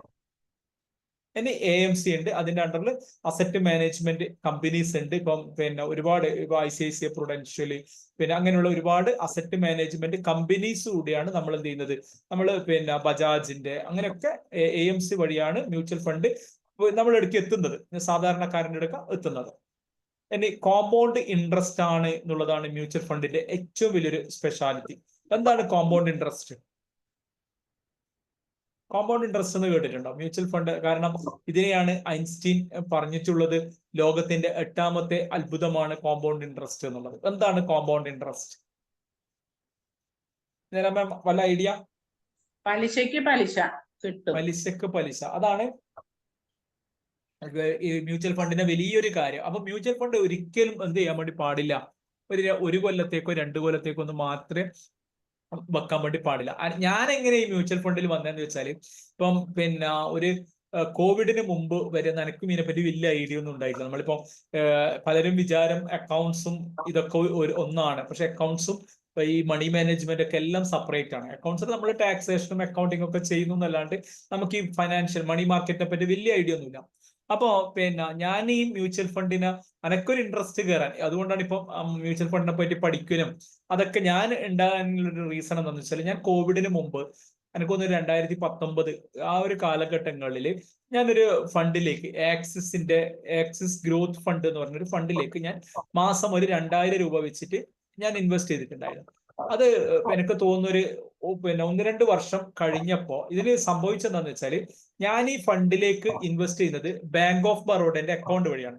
ഈ ബാങ്ക് ഓഫ് ബറോഡക്ക് എനിക്ക് നെറ്റ് ബാങ്കിങ്ങോ ഒന്നും ഇല്ലായിരുന്നു. അപ്പൊ എനിക്ക് ഇതിന്റെ ബാലൻസ് ശരിക്കും കാണാൻ വേണ്ടി പറ്റുന്നുണ്ടായിട്ടില്ല.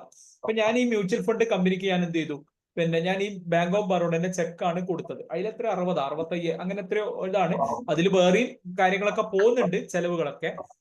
അപ്പൊ അതിന്റെ ബാലൻസ് 0 ആയത് എനിക്ക് അറിയില്ല. കാരണം ഞാൻ ആ ഫണ്ട് ഇവർക്ക് കൊടുത്തത് കൊണ്ട് ഞാനത് നോക്കിയിട്ടുമില്ല, ചെക്ക് ചെയ്തിട്ടില്ല ബാങ്ക് ഓഫ് ബറോഡയിൽ. അപ്പൊ ഒരു പ്രാവശ്യം കോവിഡ് ഒക്കെ വന്ന ഒരു 21 ആ കാലഘട്ടങ്ങളിൽ ഒരു പ്രാവശ്യം ഈ മ്യൂച്വൽ ഫണ്ടിന്റെ ടീം എന്നെ വിളിച്ചിട്ട് പറഞ്ഞു, സാറേ കുറച്ച് കാലമായിട്ട് ആ ഫണ്ട് പോകുന്നില്ല എന്ന് പറഞ്ഞു. അതായത് ബാങ്ക് ഓഫ് ബറോഡയിൽ നിന്ന് ഫണ്ട് പോകുന്നില്ല. അപ്പൊ ഞാൻ നോക്കുമ്പോൾ ബാങ്ക് ഓഫ് ബറോഡയുടെ ബാലൻസ് ഏതാണ്ട് ഇതായിരുന്നു. അപ്പൊ ഒരു 4-5 മാസമായിട്ട് അത് 4 മാസമായിട്ട് അത് പോകുന്നില്ല. അപ്പൊ അത് ക്യാൻസലേഷനിലേക്ക് പോയിട്ടാ ഉള്ളത് എന്ന് ചോദിച്ചു. ഞാൻ ചോദിച്ചു അതൊന്നും ചെയ്യാൻ വേണ്ടി പറ്റും, ഇപ്പൊ 4 മാസത്തെ ഫണ്ട് ഞാൻ കൂട്ടി അടച്ചാല് കിട്ടുമോ എന്ന് ചോദിക്കുമ്പോൾ അവരെന്നോട് പറഞ്ഞത് ഇപ്പം സാറ് വിഡ്രോ ചെയ്യുകയാണെങ്കിൽ അത് നല്ല ഫണ്ടാണ്, ആക്സിസിന്റെ നല്ല ഫണ്ടാണ്. ഇപ്പൊ സാറ് വിഡ്രോ ചെയ്യുകയാണെങ്കിൽ ഞാനൊരു 36,000 രൂപയായിട്ടാണ് ഇതൊന്ന് അടച്ചത്. അപ്പൊ അന്ന് ശരിക്കും പറഞ്ഞാൽ കോവിഡിന്റെ സമയത്ത് എല്ലാവരും ഫിനാൻഷ്യലി പ്രശ്നവും പൈസന്റെ ആവശ്യം ഉള്ള സമയമായിരുന്നു. 36,000 റുപ്പീസാണ് ഞാൻ അടച്ചത്. എനിക്ക് കിട്ടിയത് 54,000 എനിക്ക് കിട്ടിയിട്ടുണ്ടായിരുന്നു. അപ്പൊ അതിനോടെ ഞങ്ങൾക്ക് ഈ സാധനം അത്രയും കാലം നമ്മൾ എന്താ ചെയ്യാറെന്ന് വെച്ചാൽ, ബാങ്കിൽ കുറിക്കുള്ളൂ 1000-2000 വെച്ചിട്ട്. അതൊക്കെ കുറിന്റെ ഒക്കെ അവസ്ഥ അറിയാം. ഈ 50,000 വെച്ചാലും 48,000 മറ്റേ കിഴിവ് ഈ കിഴിവ് എന്നൊക്കെ പറഞ്ഞ് അല്ലെ, അതിനൊരുപാട് വിളിച്ച്. അപ്പൊ 48,000 40,000. പക്ഷെ ഇതെനക്കൊരു സർപ്രൈസിങ് ആയത്. 36,000 വെച്ചിട്ടുള്ളൂ, പക്ഷെ എനിക്ക് എത്ര കിട്ടി? 54,000 കിട്ടി എന്ന് പറഞ്ഞപ്പോ തന്നെ പിന്നീടാണ് ഞാൻ അപ്പാടെ തന്നെ അവരോട് പറഞ്ഞു, ഏതായാലും ഇത് വിഡ്രോ ചെയ്യാം, ഒരു മ്യൂച്വൽ ഫണ്ടും കൂടി സ്റ്റാർട്ട് ചെയ്യണം എന്ന് പറഞ്ഞിട്ട് ഇതേ ഫണ്ടിലേക്ക് ഞാൻ പുതിയ മ്യൂച്വൽ ഫണ്ട് സ്റ്റാർട്ട് ചെയ്തു. ഇപ്പൊ ഒരു 5-6 മ്യൂച്വൽ ഫണ്ട് ഞാൻ അപ്പൊ ഇത് ഞാനും ചെയ്യുന്നുണ്ട്, വൈഫും ചെയ്യുന്നുണ്ട്. ഞാൻ വൈഫോട് പറഞ്ഞ എല്ലാ ബാങ്കിലേക്കുള്ള റീകറിങ് പോസ്റ്റ് ഓഫീസ് ഇതൊക്കെ ഒന്ന് സ്റ്റോപ്പ് ചെയ്തിട്ട് എല്ലാം മ്യൂച്വൽ ഫണ്ടിലേക്ക് കാണാം. എല്ലാം മ്യൂച്വൽ ഫണ്ടും പിന്നെ ഇടയ്ക്ക് നമുക്ക് എന്ത് ചെയ്യാൻ പറ്റും, ഗോൾഡ് അങ്ങനെയുള്ള എല്ലാം മ്യൂച്വൽ ഫണ്ടിലേക്ക് വരണം എന്നല്ല ഞാൻ പറഞ്ഞത്. പക്ഷേങ്കിൽ നമ്മൾ ഈ ചിട്ടി ഇതൊക്കെ ചെയ്യുന്നതിന് പകരം അതൊക്കെ മ്യൂച്വൽ ഫണ്ടിലേക്ക്, പിന്നീട് നമുക്ക് വേണമെങ്കിൽ എന്ത് ചെയ്യാം, ഗോൾഡ് ETF, പിന്നെ അങ്ങനെ ചെറിയ റിയൽ എസ്റ്റേറ്റ്, അങ്ങനെ ചെറിയ കാര്യങ്ങളിലേക്ക് നമ്മൾ എന്ത് ചെയ്യണം, ഡൈവേഴ്സിഫൈ ചെയ്യണം. എല്ലാം കൊണ്ട് പോയി മ്യൂച്വൽ ഫണ്ടിൽ ഇടണം എന്നല്ല ഞാൻ പറഞ്ഞത്. ഇപ്പം വാരൻ ബഫറ്റ് പറഞ്ഞതുപോലെ എല്ലാം ഒരു എന്ത് ചെയ്യാൻ വേണ്ടി പാടില്ല, ഒരു ബക്കറ്റിൽ ഇടാൻ വേണ്ടി പാടില്ല. പക്ഷെ മ്യൂച്വൽ ഫണ്ടും നിങ്ങൾ എന്ത് ചെയ്യണം, കൺസിഡർ ചെയ്യണം. നിങ്ങളുടെ ഒരു ഇൻവെസ്റ്റ്മെന്റ് പോർട്ട്ഫോളിയോ നിങ്ങൾ നോക്കുമ്പോൾ മ്യൂച്വൽ ഫണ്ടും കൂടി കൺസിഡർ ചെയ്താൽ നന്നായിരിക്കും. കാരണം ഇതിന് കോമ്പൗണ്ട് ഇൻട്രസ്റ്റ് ഉണ്ട് എന്നുള്ളതാണ് പ്രത്യേകത. ഇപ്പോൾ ഒരു വർഷത്തേക്ക്, കാരണം ഞാൻ ആ ഫണ്ട് പിന്നെ ഇപ്പം അതുകൊണ്ട് തന്നെ ഞാൻ പിന്നെയും ഇപ്പൊ എന്റെ ഓഫീസിന്റെ കാര്യങ്ങൾക്കായാലും പിന്നെ എന്തെങ്കിലും ഒരു ആവശ്യം വരുമ്പോൾ ഞാനൊരു 4-5 ഫണ്ട് ചെയ്തിട്ട് അതിൽ ഒരു ഫണ്ട് ഞാൻ എന്റെ വർക്കിംഗ് ക്യാപിറ്റലിന് വേണ്ടിയാണ് ഉപയോഗിക്കാറ്. കാരണം ബാക്കിയുള്ളതൊക്കെ പിന്നെ ഹോം ലോൺ റിഡീം ചെയ്യാൻ വേണ്ടി അങ്ങനെ ഒരു 3-4 ഫണ്ട് അങ്ങനെ വെച്ചിട്ടുണ്ട്. ഒരു ഫണ്ട് എന്റെ വർക്കിംഗ് ക്യാപിറ്റലിന് വേണ്ടി, അത് ICICI Prudentialന്റെ ഫണ്ടാണ്, നല്ല റിട്ടേൺ കിട്ടുന്ന ഫണ്ടുമാണ്. പക്ഷെ ഒരു 2 കൊല്ലം 2.5 കൊല്ലം കഴിയുമ്പോൾ പകുതി മാത്രം. അതും ഇതിന്റെ ഒരു ഗുണമാണ്. നമുക്കിപ്പോ ഒരു ചിട്ടി നമ്മൾ ചെയ്യുകയാണെങ്കിൽ നമ്മൾ എന്ത് ചെയ്യണം, നമ്മൾ എഴുതി കൊടുക്കണം. ആ ചിട്ടി വിളിക്കുകയാണ്. അപ്പൊ 1 ലക്ഷം റുപ്യക്കാണെങ്കിൽ നമുക്കിപ്പോ ചിലപ്പോൾ ഒരു 90,000 റുപ്യ കിട്ടിയാൽ അത് തീർന്നു, പിന്നെ നമുക്ക് ആ ചിട്ടിയിൽ നിന്നൊന്നും വലിക്കാൻ പറ്റില്ല.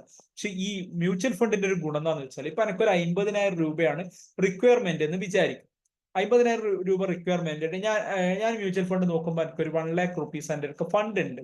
എനിക്ക് എന്ത് ചെയ്യാൻ വേണ്ടി പറ്റും, അതിലൊരു 50,000 രൂപ എനിക്ക് ആവശ്യമുള്ളത് മാത്രം എനിക്ക് വിഡ്രോ ചെയ്യാൻ വേണ്ടി പറ്റും. അതും ഈ മ്യൂച്വൽ ഫണ്ടിൽ നമുക്ക് എത്രയാണോ ആവശ്യം അത് നമുക്ക് വിഡ്രോ ചെയ്യാൻ വേണ്ടി പറ്റും. വിത്തിൻ 2 days, 2 or അവർ പറയുന്ന 4 ദിവസമാണ്, 4 വർക്കിംഗ് ഡേയ്സ് ആണ്. പക്ഷേ എക്സ്പീരിയൻസിൽ മനസ്സിലായത് ഒരു 2-3 ഡേയ്സിനുള്ളിൽ നമ്മൾ കൊടുത്ത നമ്മളുടെ അക്കൗണ്ടിലേക്ക് അത് ക്രെഡിറ്റ് ആവുകയും ചെയ്യും ആ പൈസ. മറ്റേതിനൊക്കെ ഒരു കുറെ ബോണ്ടുകൾ അത് ഇത് എല്ലാം സൈൻ ചെയ്ത് KSF എന്നൊക്കെ നമ്മൾ അടച്ച പൈസ നമുക്ക് തിരിച്ചെടുക്കാൻ നമുക്ക് ഇവിടുന്ന് പാടറിയാം അല്ലെ. കുറെ LICന്റെ ബോണ്ടുകൾ കൊടുക്കണം, മറ്റേ ബോണ്ട് കൊടുക്കണം. ഇതൊക്കെ കൊടുത്തു കഴിഞ്ഞാലേ അവരെന്ത് ചെയ്യുള്ളൂ, നമ്മളെ പൈസേനെ നമുക്ക് കിട്ടാനുള്ള പാടറിയും. പക്ഷെ ഇത് വളരെ ഈസിയാണ്. ഇതിന് കോമ്പൗണ്ട് ഇൻട്രസ്റ്റ് ഉണ്ട്. മാഡം പറഞ്ഞതുപോലെ തന്നെ ഇൻട്രസ്റ്റിന്റെ മേലെ ഇൻട്രസ്റ്റ്. അതായത് ഇപ്പൊ ഞാനൊരു 10,000 രൂപയാണ് ഇൻവെസ്റ്റ് ചെയ്തതെങ്കിൽ 1000 രൂപ എനിക്ക് ഒരു വർഷം ഇൻട്രസ്റ്റ് കിട്ടിയിട്ടുണ്ടെങ്കിൽ അടുത്ത കൊല്ലം ഇൻട്രസ്റ്റ് കമ്പ്യൂട്ട് ചെയ്യുന്നത് 10,000ന്റെ മേലെയല്ല, 11,000ന്റെ മേലെയാണ് ഇൻട്രസ്റ്റ് കമ്പ്യൂട്ട് ചെയ്യുന്നത്. അതായത് ഇൻട്രസ്റ്റിന്റെ മേലെ ഇൻട്രസ്റ്റ് കിട്ടുന്നു എന്നുള്ളതാണ് മ്യൂച്വൽ ഫണ്ടിന്റെ വേറൊരു സ്പെഷ്യാലിറ്റി. ക്ലിയർ ആയോ? മനസ്സിലായി സാറേ. ഇനി SIP ആയിട്ടും ഓക്കെ.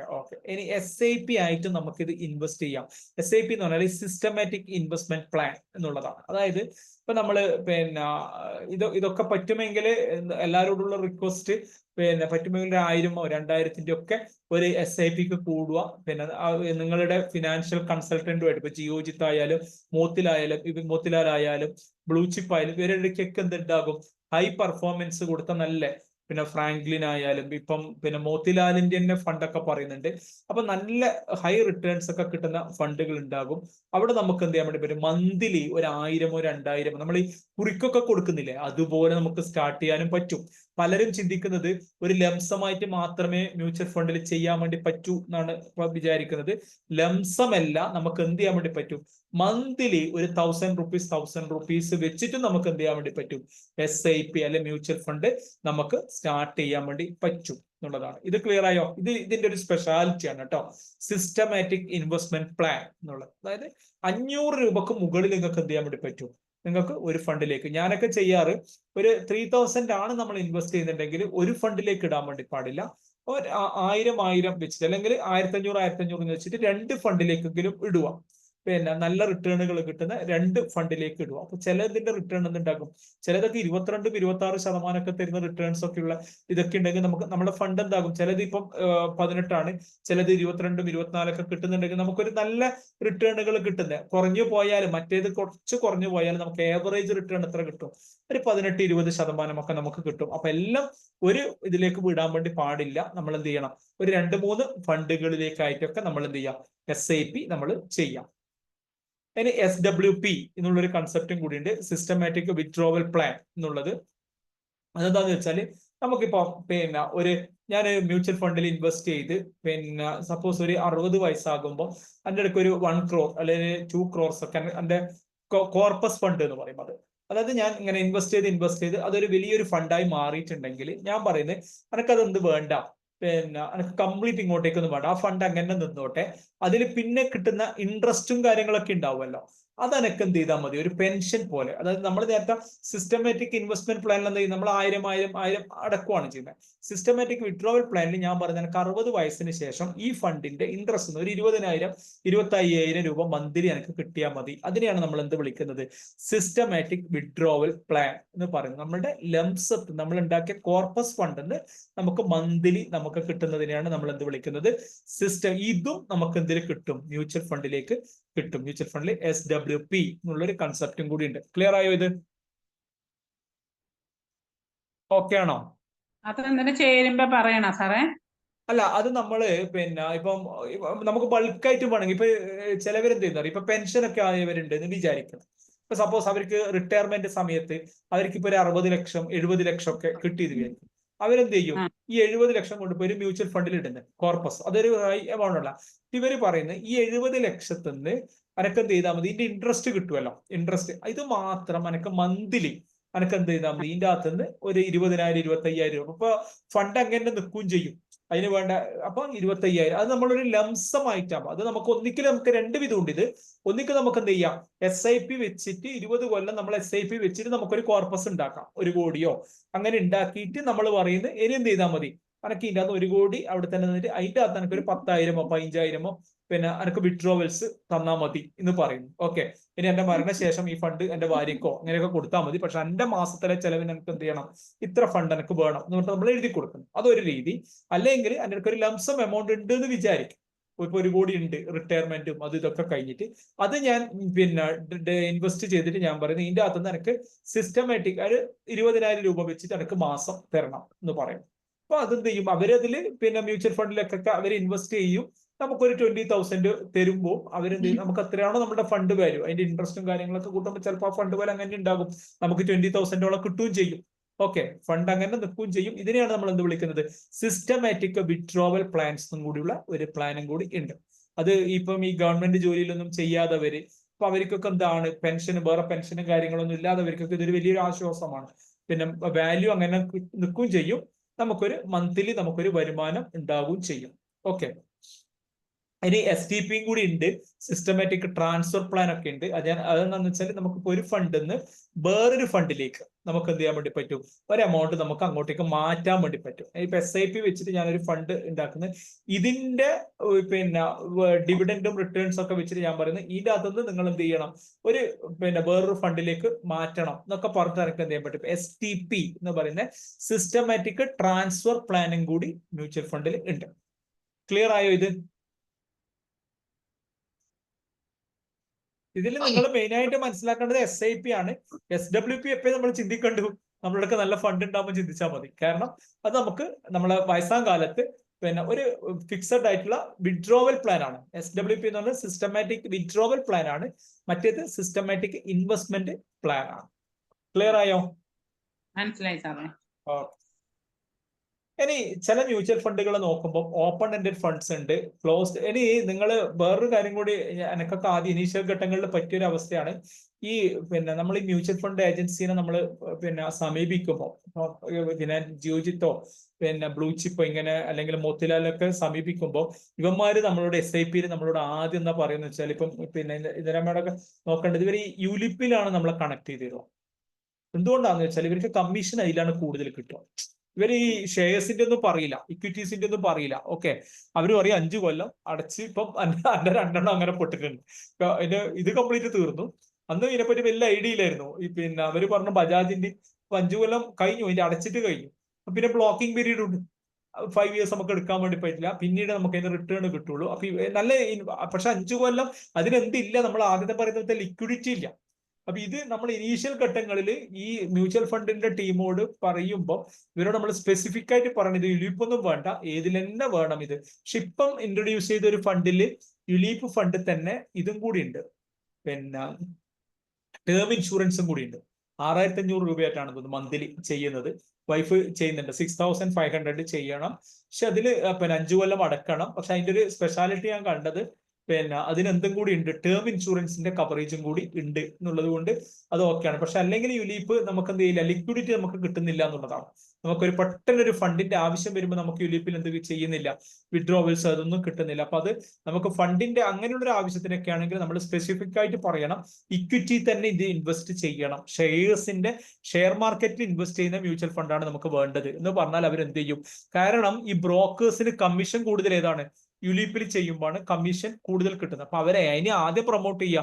ഇപ്പൊ നിങ്ങൾക്ക് അറിയില്ല എന്ന് തോന്നിയാൽ അവർ ആദ്യം പ്രൊമോട്ട് ചെയ്യുക യുലീപ്പ് തന്നെയാണ്. പക്ഷെ നമ്മൾ സ്പെസിഫിക് ആയിട്ട് പിന്നെ ഇപ്പം നമ്മൾ പറയുന്ന ഇൻഷുറൻസ് ഒക്കെ വേണ്ടതിലും കൂടുതലുണ്ട്, പിന്നെ അതിന്റെ ഒരു ആവശ്യമില്ല. അതിന് നമുക്ക് എന്താ വേണ്ടത്, നമുക്ക് പിന്നെ ഇങ്ങനെയുള്ള ഷെയർ മാർക്കറ്റിലൊക്കെ ഇൻവെസ്റ്റ് ചെയ്യുന്ന ഫണ്ടുകളിലേക്കാണ് എന്ന് പറഞ്ഞാൽ അവര് അതിലേക്ക് ചെയ്യും. ഓക്കെ, ഈ മ്യൂച്വൽ ഫണ്ടിൽ എടുത്തു നോക്കുമ്പോൾ ചില ഫണ്ടുകൾ ഓപ്പൺ എൻഡഡ് ഫണ്ട്സ് ആണ്. അതായത് എപ്പോൾ വേണമെങ്കിലും നമുക്ക് എന്ത് ചെയ്യാൻ വേണ്ടി പറ്റും, സ്റ്റാർട്ട് ചെയ്യാൻ വേണ്ടി പറ്റും. ഇപ്പം എനിക്ക് നാളെ ആക്സിസിന്റെ ഗ്രോത്ത് ഫണ്ടിലേക്ക് ഫണ്ട് ഇൻവെസ്റ്റ് ചെയ്യണമെന്ന് വെച്ചാൽ അതിനൊരു ടൈം ഒന്നുമില്ല. അത് നാളെ വേണമെങ്കിൽ നാളെ നമുക്ക് തുടങ്ങാം, നാളെ നമുക്ക് ഇൻവെസ്റ്റ്മെന്റ് സ്റ്റാർട്ട് ചെയ്യാം. അങ്ങനെയുള്ള ഫണ്ടുകളെയാണ് എപ്പോൾ വേണമെങ്കിലും തുടങ്ങുകയും ചെയ്യാം, എപ്പോൾ വേണമെങ്കിലും എക്സിറ്റും അടിക്കാം. ഇതിനെയാണ് നമ്മൾ എന്ത് വിളിക്കുന്നത്, ഓപ്പൺ എൻഡഡ് ഫണ്ട്സ് എന്ന് പറയുന്നത്.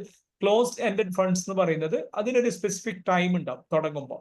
ആ ടൈമിന് മാത്രമേ നമുക്ക് അവർ പറയും പിന്നെ ഇന്ന ടൈമിനിടക്ക് നിങ്ങൾ പിന്നെ വാങ്ങിയാൽ മാത്രമേ നിങ്ങൾക്ക് അതിൽ എപ്പോൾ നമുക്കത് എന്ത് ചെയ്യാൻ പറ്റില്ല, ഫണ്ടിലേക്ക് നമുക്ക് ഇൻവെസ്റ്റ്മെന്റ് നടത്താൻ വേണ്ടി പറ്റില്ല. ആ ടൈം ഇതിന് മാത്രമേ ചെയ്യാൻ വേണ്ടി പറ്റുള്ളൂ. അങ്ങനെ അതിന് ലോക്കിംഗ് പീരീഡ് ഉണ്ടാവും, 3 കൊല്ലം കഴിഞ്ഞിട്ട് നിങ്ങൾക്ക് വിഡ്രോ ചെയ്യാൻ വേണ്ടി പറ്റൂ. അപ്പോൾ അങ്ങനെയൊക്കെ പിന്നെ ഒരു ലോക്കിംഗ് പീരീഡും ഉള്ളതാണ് ക്ലോസ് എൻഡഡ് ഫണ്ട് എന്ന് പറയുന്നത്. ഇനി ഇന്റർവെൽ ഫണ്ട് ഉണ്ട്. അതെന്താണെന്ന് വെച്ചാൽ ഇത് രണ്ടുമല്ല, ചിലപ്പോൾ ഒരു ഫണ്ട് തുടങ്ങി 1 വർഷം കഴിഞ്ഞിട്ടാകുമ്പോൾ പറയും പിന്നെ നിങ്ങൾക്ക് ഒരു 2 മാസം കൂടി, 2 മാസത്തേക്ക് നിങ്ങൾക്ക് എന്ത് ചെയ്യാൻ വേണ്ടി പറ്റും, ഈ ഫണ്ട് വാങ്ങാൻ വേണ്ടി പറ്റും. പിന്നെ 2 മാസം കഴിഞ്ഞാൽ ആദ്യം എന്ത് ചെയ്യും, ഇതിനെ ലോക്ക് ചെയ്യും. ഇന്റർവെൽ ഫണ്ട് എന്ന് പറഞ്ഞാൽ ഇടയ്ക്ക് ഇത് ഓപ്പൺ ആയിരിക്കും, ഇടയ്ക്ക് ക്ലോസ് ആയിരിക്കും. അതിനെയാണ് നമ്മൾ എന്ത് വിളിക്കുന്നത്, ഇന്റർവെൽ ഫണ്ട്സ് എന്ന് വിളിക്കുന്നത്. ഇനി നമ്മൾ മ്യൂച്വൽ ഫണ്ടുകൾ ഞാൻ സ്റ്റാർട്ടിങ് പറഞ്ഞതുപോലെ ഷെയർ മാർക്കറ്റിൽ നമ്മൾ ഷെയർസ് ആണ് വാങ്ങുന്നത്. മ്യൂച്വൽ ഫണ്ടിൽ നമ്മൾ വാങ്ങുന്നത് എന്താണ്, യൂണിറ്റ് ആണ് വാങ്ങുന്നത്. ഒരു ഷെയറിന്റെ ഒരു യൂണിറ്റ് ആണ് നമ്മൾ വാങ്ങുന്നത്, അല്ലാണ്ട് കംപ്ലീറ്റ് ഇതല്ല, ഷെയർസ് അല്ല വാങ്ങുന്നത്. മ്യൂച്വൽ ഫണ്ട് നമ്മൾ എപ്പോഴും യൂണിറ്റ് ആണ് വാങ്ങുന്നത് എന്നുള്ളതാണ്. പിന്നെ ഫേസ് വാല്യൂ ഉണ്ടാകും. ഓരോ ഫണ്ടിനും നമ്മൾ നോക്കിയാൽ മനസ്സിലാകും. ഈ ഫണ്ടിന്റെ ഫേസ് വാല്യൂ എന്ന് പറയുന്നത് 10,000 രൂപയാണ്. ആ 10,000 ഡിവൈഡഡ് ബൈ, പിന്നെ ഇപ്പം ഒരു ഫണ്ടിന്റെ വാല്യൂ ഒരു 1 lakh rupees ആണ്. 1 lakh rupees ഡിവൈഡഡ് ബൈ 1000 ആണ് എങ്കിൽ അതാണ് അതിന്റെ NAV എന്ന് പറയും, നെറ്റ് അസറ്റ് വാല്യൂ എന്ന് പറയും. അതാണ് ഒരു യൂണിറ്റിന്റെ വാല്യൂ എന്ന് പറയും. അതായത് total value divided by unit. ആ യൂണിറ്റിനെ കൊണ്ട് ടോട്ടൽ വാല്യൂവിനെ ഡിവൈഡ് ചെയ്യുമ്പോൾ കിട്ടുന്ന അതാണ് ഒരു യൂണിറ്റിന്റെ പ്രൈസ് എന്ന് പറയും. അതിനെ നെറ്റ് അസറ്റ് വാല്യൂ എന്നുള്ള ഒരു ഇതിലാണ് പറയുന്നത്, NAV എന്നാണ് മ്യൂച്വൽ ഫണ്ടിൽ അതിനെ പറയുന്നത്. പിന്നെ ഞാൻ നേരത്തെ പറഞ്ഞതുപോലെ തന്നെ മ്യൂച്വൽ ഫണ്ടുകൾ നമുക്ക് ലാർജ് ക്യാപ് ഫണ്ടുകൾ ഉണ്ട്. ലാർജ് ക്യാപ് എന്ന് പറഞ്ഞാൽ പിന്നെ റിലയൻസ്, പിന്നെ അതുപോലത്തെ വലിയ വലിയ കമ്പനീസിന്റെ ഫണ്ടുകളിലേക്ക് ഇൻവെസ്റ്റ് ചെയ്യുന്ന ബ്ലൂ ചിപ്പ് ഫണ്ടുകൾ എന്നൊക്കെ നമുക്ക് വേണമെങ്കിൽ പറയാം. അത് വലിയ കമ്പനീസിന്റെ ഇതിലേക്ക് ഇൻവെസ്റ്റ് ചെയ്യുന്ന ഫണ്ടുകളെയാണ് ലാർജ് ക്യാപ് ഫണ്ട് എന്ന് പറയുന്നത്. മിഡ് ക്യാപ് എന്ന് പറഞ്ഞാൽ വലിയതല്ല, പിന്നെ ഇടത്തരം കമ്പനികൾ, അതായത് പിന്നെ അതിനൊരു സെൻസെക്സിന്റെ ആ ഒരു ലിസ്റ്റ് ചെയ്ത കമ്പനീന്റെ ഒരു എണ്ണമൊക്കെ പറയുന്നുണ്ട്. അതായത് പിന്നെ 100 ആദ്യത്തെ 100 കമ്പനീസ് ലാർജ് ക്യാപ്പിലാണെങ്കിൽ 100 to 250 കമ്പനീസുകൾ മിഡ് ക്യാപ്പ്. പിന്നെ ആ മിഡ് ക്യാപ്പിൽ നമുക്ക് എന്തുണ്ടാകും, വലിയ റിസ്ക് ഉണ്ടാവില്ല, വലിയ റിട്ടേൺ ഉള്ളു. ലാർജ് ക്യാപ്പിൽ എന്താ ഉണ്ടാവുക, ഇപ്പൊ റിലയൻസ് അങ്ങനെ വലിയ കമ്പനികളിലൊക്കെ റിസ്ക് കുറവായിരിക്കും. അവർ പെട്ടെന്ന് പൂട്ടിപ്പോകുന്നില്ല, കുറച്ചു കാലം എങ്ങനെ ഉണ്ടാകും. പക്ഷെ അവർ തരുന്ന റേറ്റ് ഓഫ് റിട്ടേൺ എന്തായിരിക്കും, കുറച്ച് കുറവായിരിക്കും കമ്പാരിറ്റീവ്ലി. ഓക്കെ, അപ്പൊ വലിയ റിസ്കുകൾ ഉണ്ടാവില്ല, അതുപോലെ തന്നെ റിട്ടേൺസും എന്തായിരിക്കും കമ്പയർ ടു ഇതാണ് ഞാൻ റിലയൻസ് തീരെ പൈസയെ തരൂല എന്നല്ല പറയുന്നത്. Compare to mid cap and small ക്യാപ്പിനെ കമ്പയർ ചെയ്യുമ്പോൾ റിട്ടേൺ കുറവായിരിക്കും, റിസ്ക്കും കുറവായിരിക്കും. കാരണം എന്താണ്, വലിയ കമ്പനീസ് ആകുമ്പോൾ ക്ലോസ് ചെയ്യില്ല എന്നുള്ളത് കൊണ്ട് തന്നെ. മിഡ് ക്യാപ്പ് എന്ന് പറഞ്ഞാൽ അത് വലിയ കമ്പനികളല്ല, ഒരു മീഡിയം ലെവൽ കമ്പനീസ് ആണ്. ഇതിന് റിസ്ക്കും റിട്ടേണും ഒരുപോലെ ആയിരിക്കും. ലാർജ് ക്യാപ്പിന്റെ അത്ര പിന്നെ റിസ്ക് കുറവല്ല, റിസ്ക് ഉണ്ടാകും, പക്ഷെ സ്മോൾ ക്യാപ്പിന്റെ അത്ര റിട്ടേണും കൊടുക്കാൻ വേണ്ടി പറ്റില്ല. ഇതിനാണ് മിഡ് ക്യാപ്പ് എന്ന് പറയുന്നത്. സ്മോൾ ക്യാപ്പ് എന്ന് പറഞ്ഞാൽ ചെറിയ കമ്പനികളാണ്. ചെറിയ കമ്പനികൾ എന്ന് പറഞ്ഞാൽ സ്റ്റോക്ക് എക്സ്ചേഞ്ചിൽ രജിസ്റ്റർ ചെയ്ത കമ്പനികളാണ് കേട്ടോ ഇതെല്ലാം.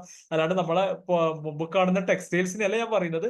സ്മോൾ ക്യാപ്പ് അവരുടെ ക്യാപിറ്റലും ഇതൊക്കെ കുറവുള്ള ഈ സ്മോൾ ക്യാപ്പ് കമ്പനികളിൽ എന്തുണ്ടാകും, റിട്ടേൺ കൂടുതലായിരിക്കും, പക്ഷെ റിസ്ക്കും എന്തായിരിക്കും കൂടുതലായിരിക്കും. അത് എപ്പോൾ വേണമെങ്കിലും എന്ത് ചെയ്യാം, അവര് ഇപ്പം വലിയ പ്രശ്നങ്ങളൊക്കെ വന്നത് ക്ലോസ് ചെയ്തിട്ട് പോകും. അപ്പൊ അത് റിസ്ക് അവിടെയുണ്ട്. അതുപോലെ തന്നെ റിട്ടേൺസും കൂടുതൽ ആയിരിക്കും. ഇതിന് നമ്മൾ മ്യൂച്വൽ ഫണ്ടിലേക്ക് പോകുമ്പോൾ നമ്മൾ എന്ത് ചെയ്യണം? ഇപ്പൊ ഒരു 3000 രൂപ ഉണ്ടെങ്കിൽ നമ്മൾ സ്പ്ലിറ്റ് ചെയ്തിട്ട് ഇൻവെസ്റ്റ് ചെയ്യണം. അത് ലാർജിലും മിഡിലും സ്മോളിലും നമ്മൾ ഇൻവെസ്റ്റ് ചെയ്യുകയാണെങ്കിൽ ഒന്നിൽ റിസ്ക് കൂടുതലാണ്, റിട്ടേണും കൂടുതലാണ്, മറ്റേ റിസ്ക്കും കുറവാണ്, റിട്ടേണും കുറവാണ്, മിഡില് മീഡിയം ലെവലിലാണ് രണ്ടുപേരും. അപ്പൊ നമ്മളത് ഡിവൈഡ് ചെയ്തിട്ട് നമ്മൾ കൊടുക്കുകയാണെങ്കിൽ നമുക്ക് എന്ത് വരില്ല, നമുക്ക് വലിയ പ്രശ്നങ്ങൾ അതിൽ ഉണ്ടാവില്ല. നമുക്കൊരു ആവറേജ് റിട്ടേൺ നമുക്ക് കിട്ടും എന്നുള്ളതാണ്. ക്ലിയർ ആയോ ഞാൻ പറഞ്ഞത്? സാറേ ഈ സ്മോൾ ക്യാപ്പ് ആണ് പെന്നി സ്റ്റോക്ക് എന്ന് പറയുന്നത്. അതെ അതെ, ചെറിയ ചെറിയ സ്റ്റോക്സിലൊക്കെ ഇൻവെസ്റ്റ് ചെയ്യുന്നത്. ഓക്കെ, ക്ലിയർ ആയല്ലോ? മനസ്സിലായി. ഇനി എന്തുകൊണ്ടാണ് മ്യൂച്വൽ ഫണ്ടിനെ ഞാൻ എന്തുകൊണ്ടാണ് ഇത് പ്രിഫർ ചെയ്യുന്നത് വെച്ചാൽ ഇതൊരു പ്രൊഫഷണൽ മാനേജ്മെന്റ് ആണ് എന്നുള്ളത്. ഞാൻ നേരത്തെ പറഞ്ഞതുപോലെ നമ്മളല്ല സെലക്ട് ചെയ്യുന്നത്, നമുക്ക് വേണ്ടി ആരാണ് ചെയ്യുന്നത്? ഈ മാനേജ്മെന്റ്, അതായത് ഫണ്ട് മാനേജേഴ്സ് ആണ് നമുക്ക് വേണ്ടി എന്ത് ചെയ്യുന്നത്, സ്റ്റോക്ക് വാങ്ങുകയും ബുക്കൊക്കെ ചെയ്യുന്നത്. അപ്പൊ നമുക്ക് എന്തില്ല, നമുക്ക് റിസ്ക് ഇല്ല, അല്ലെ? നമുക്കിപ്പം ഷെയർ മാർക്കറ്റിനെ പറ്റി വലിയ ഐഡിയ ഇല്ലെങ്കിലും നമുക്ക് വേണ്ടി ഫണ്ട് മാനേജേഴ്സ് വർക്ക് ചെയ്യുന്നത് കൊണ്ട് തന്നെ നമുക്ക് വലിയ റിസ്കുകൾ ഇല്ല. നമുക്ക് നമ്മുടെ റിട്ടേണുകളും എന്താകും, ഒരു നല്ല വിധത്തിൽ തന്നെ ഒരു 12-15% ഒക്കെ നമുക്ക് റിട്ടേണും കിട്ടും. നമുക്ക് ഇതിനെപ്പറ്റി വലിയ അവഗാഹം ഉണ്ടാകണമെന്നൊന്നുമില്ല. പലരും ഇതിൽ നിന്ന് വിട്ടു നിൽക്കുന്നത് എന്തുകൊണ്ടാണ്? നമുക്ക് ഇതിനെപ്പറ്റി ഈ ഷെയർ മാർക്കറ്റിൽ വിട്ടു നിൽക്കുന്നത് നമുക്ക് ഇതിനെപ്പറ്റി വലിയ ഐഡിയ ഒന്നും ഇല്ലപ്പോ എന്നൊക്കെ ചിന്തിച്ചിട്ടാണ് നിൽക്കുന്നത്. പക്ഷെ മ്യൂച്വൽ ഫണ്ടിൽ നമ്മൾ ഇൻവെസ്റ്റ് ചെയ്യുമ്പോൾ നമുക്ക് വലിയ അവഗാഹമൊന്നും ഇല്ലെങ്കിലും നമുക്ക് എന്ത് ചെയ്യാൻ വേണ്ടി പറ്റും, ഇതിലേക്ക് നമുക്ക് ഇൻവെസ്റ്റ് ചെയ്യാൻ വേണ്ടി പറ്റും. മ്യൂച്വൽ ഫണ്ടിനെ നമുക്ക് ഡീൽ ചെയ്യാൻ വേണ്ടി പറ്റും. ക്ലിയർ ആയോ ഇത്? ഫണ്ട് മാനേജർ ക്ലിയർ ആയോ മാഡം? മനസ്സിലായി സാറേ. അപ്പൊ അതാണ് ഇതിന്റെ ഒരു മെയിൻ ഇതെന്ന് പറയുന്നത്. പ്രൊഫഷണൽ മാനേജ്മെന്റ് ആണ് മ്യൂച്വൽ ഫണ്ടിന്. അതായത് നമുക്ക് വേണ്ടി പ്രൊഫഷണൽ ആയിട്ടുള്ള ഫണ്ട് മാനേജറാണ് വർക്ക് ചെയ്യുന്നത്. അയാൾക്ക് ഇതിനെപ്പറ്റി എല്ലാ ഐഡിയയും ഉള്ള ആളായിരിക്കും.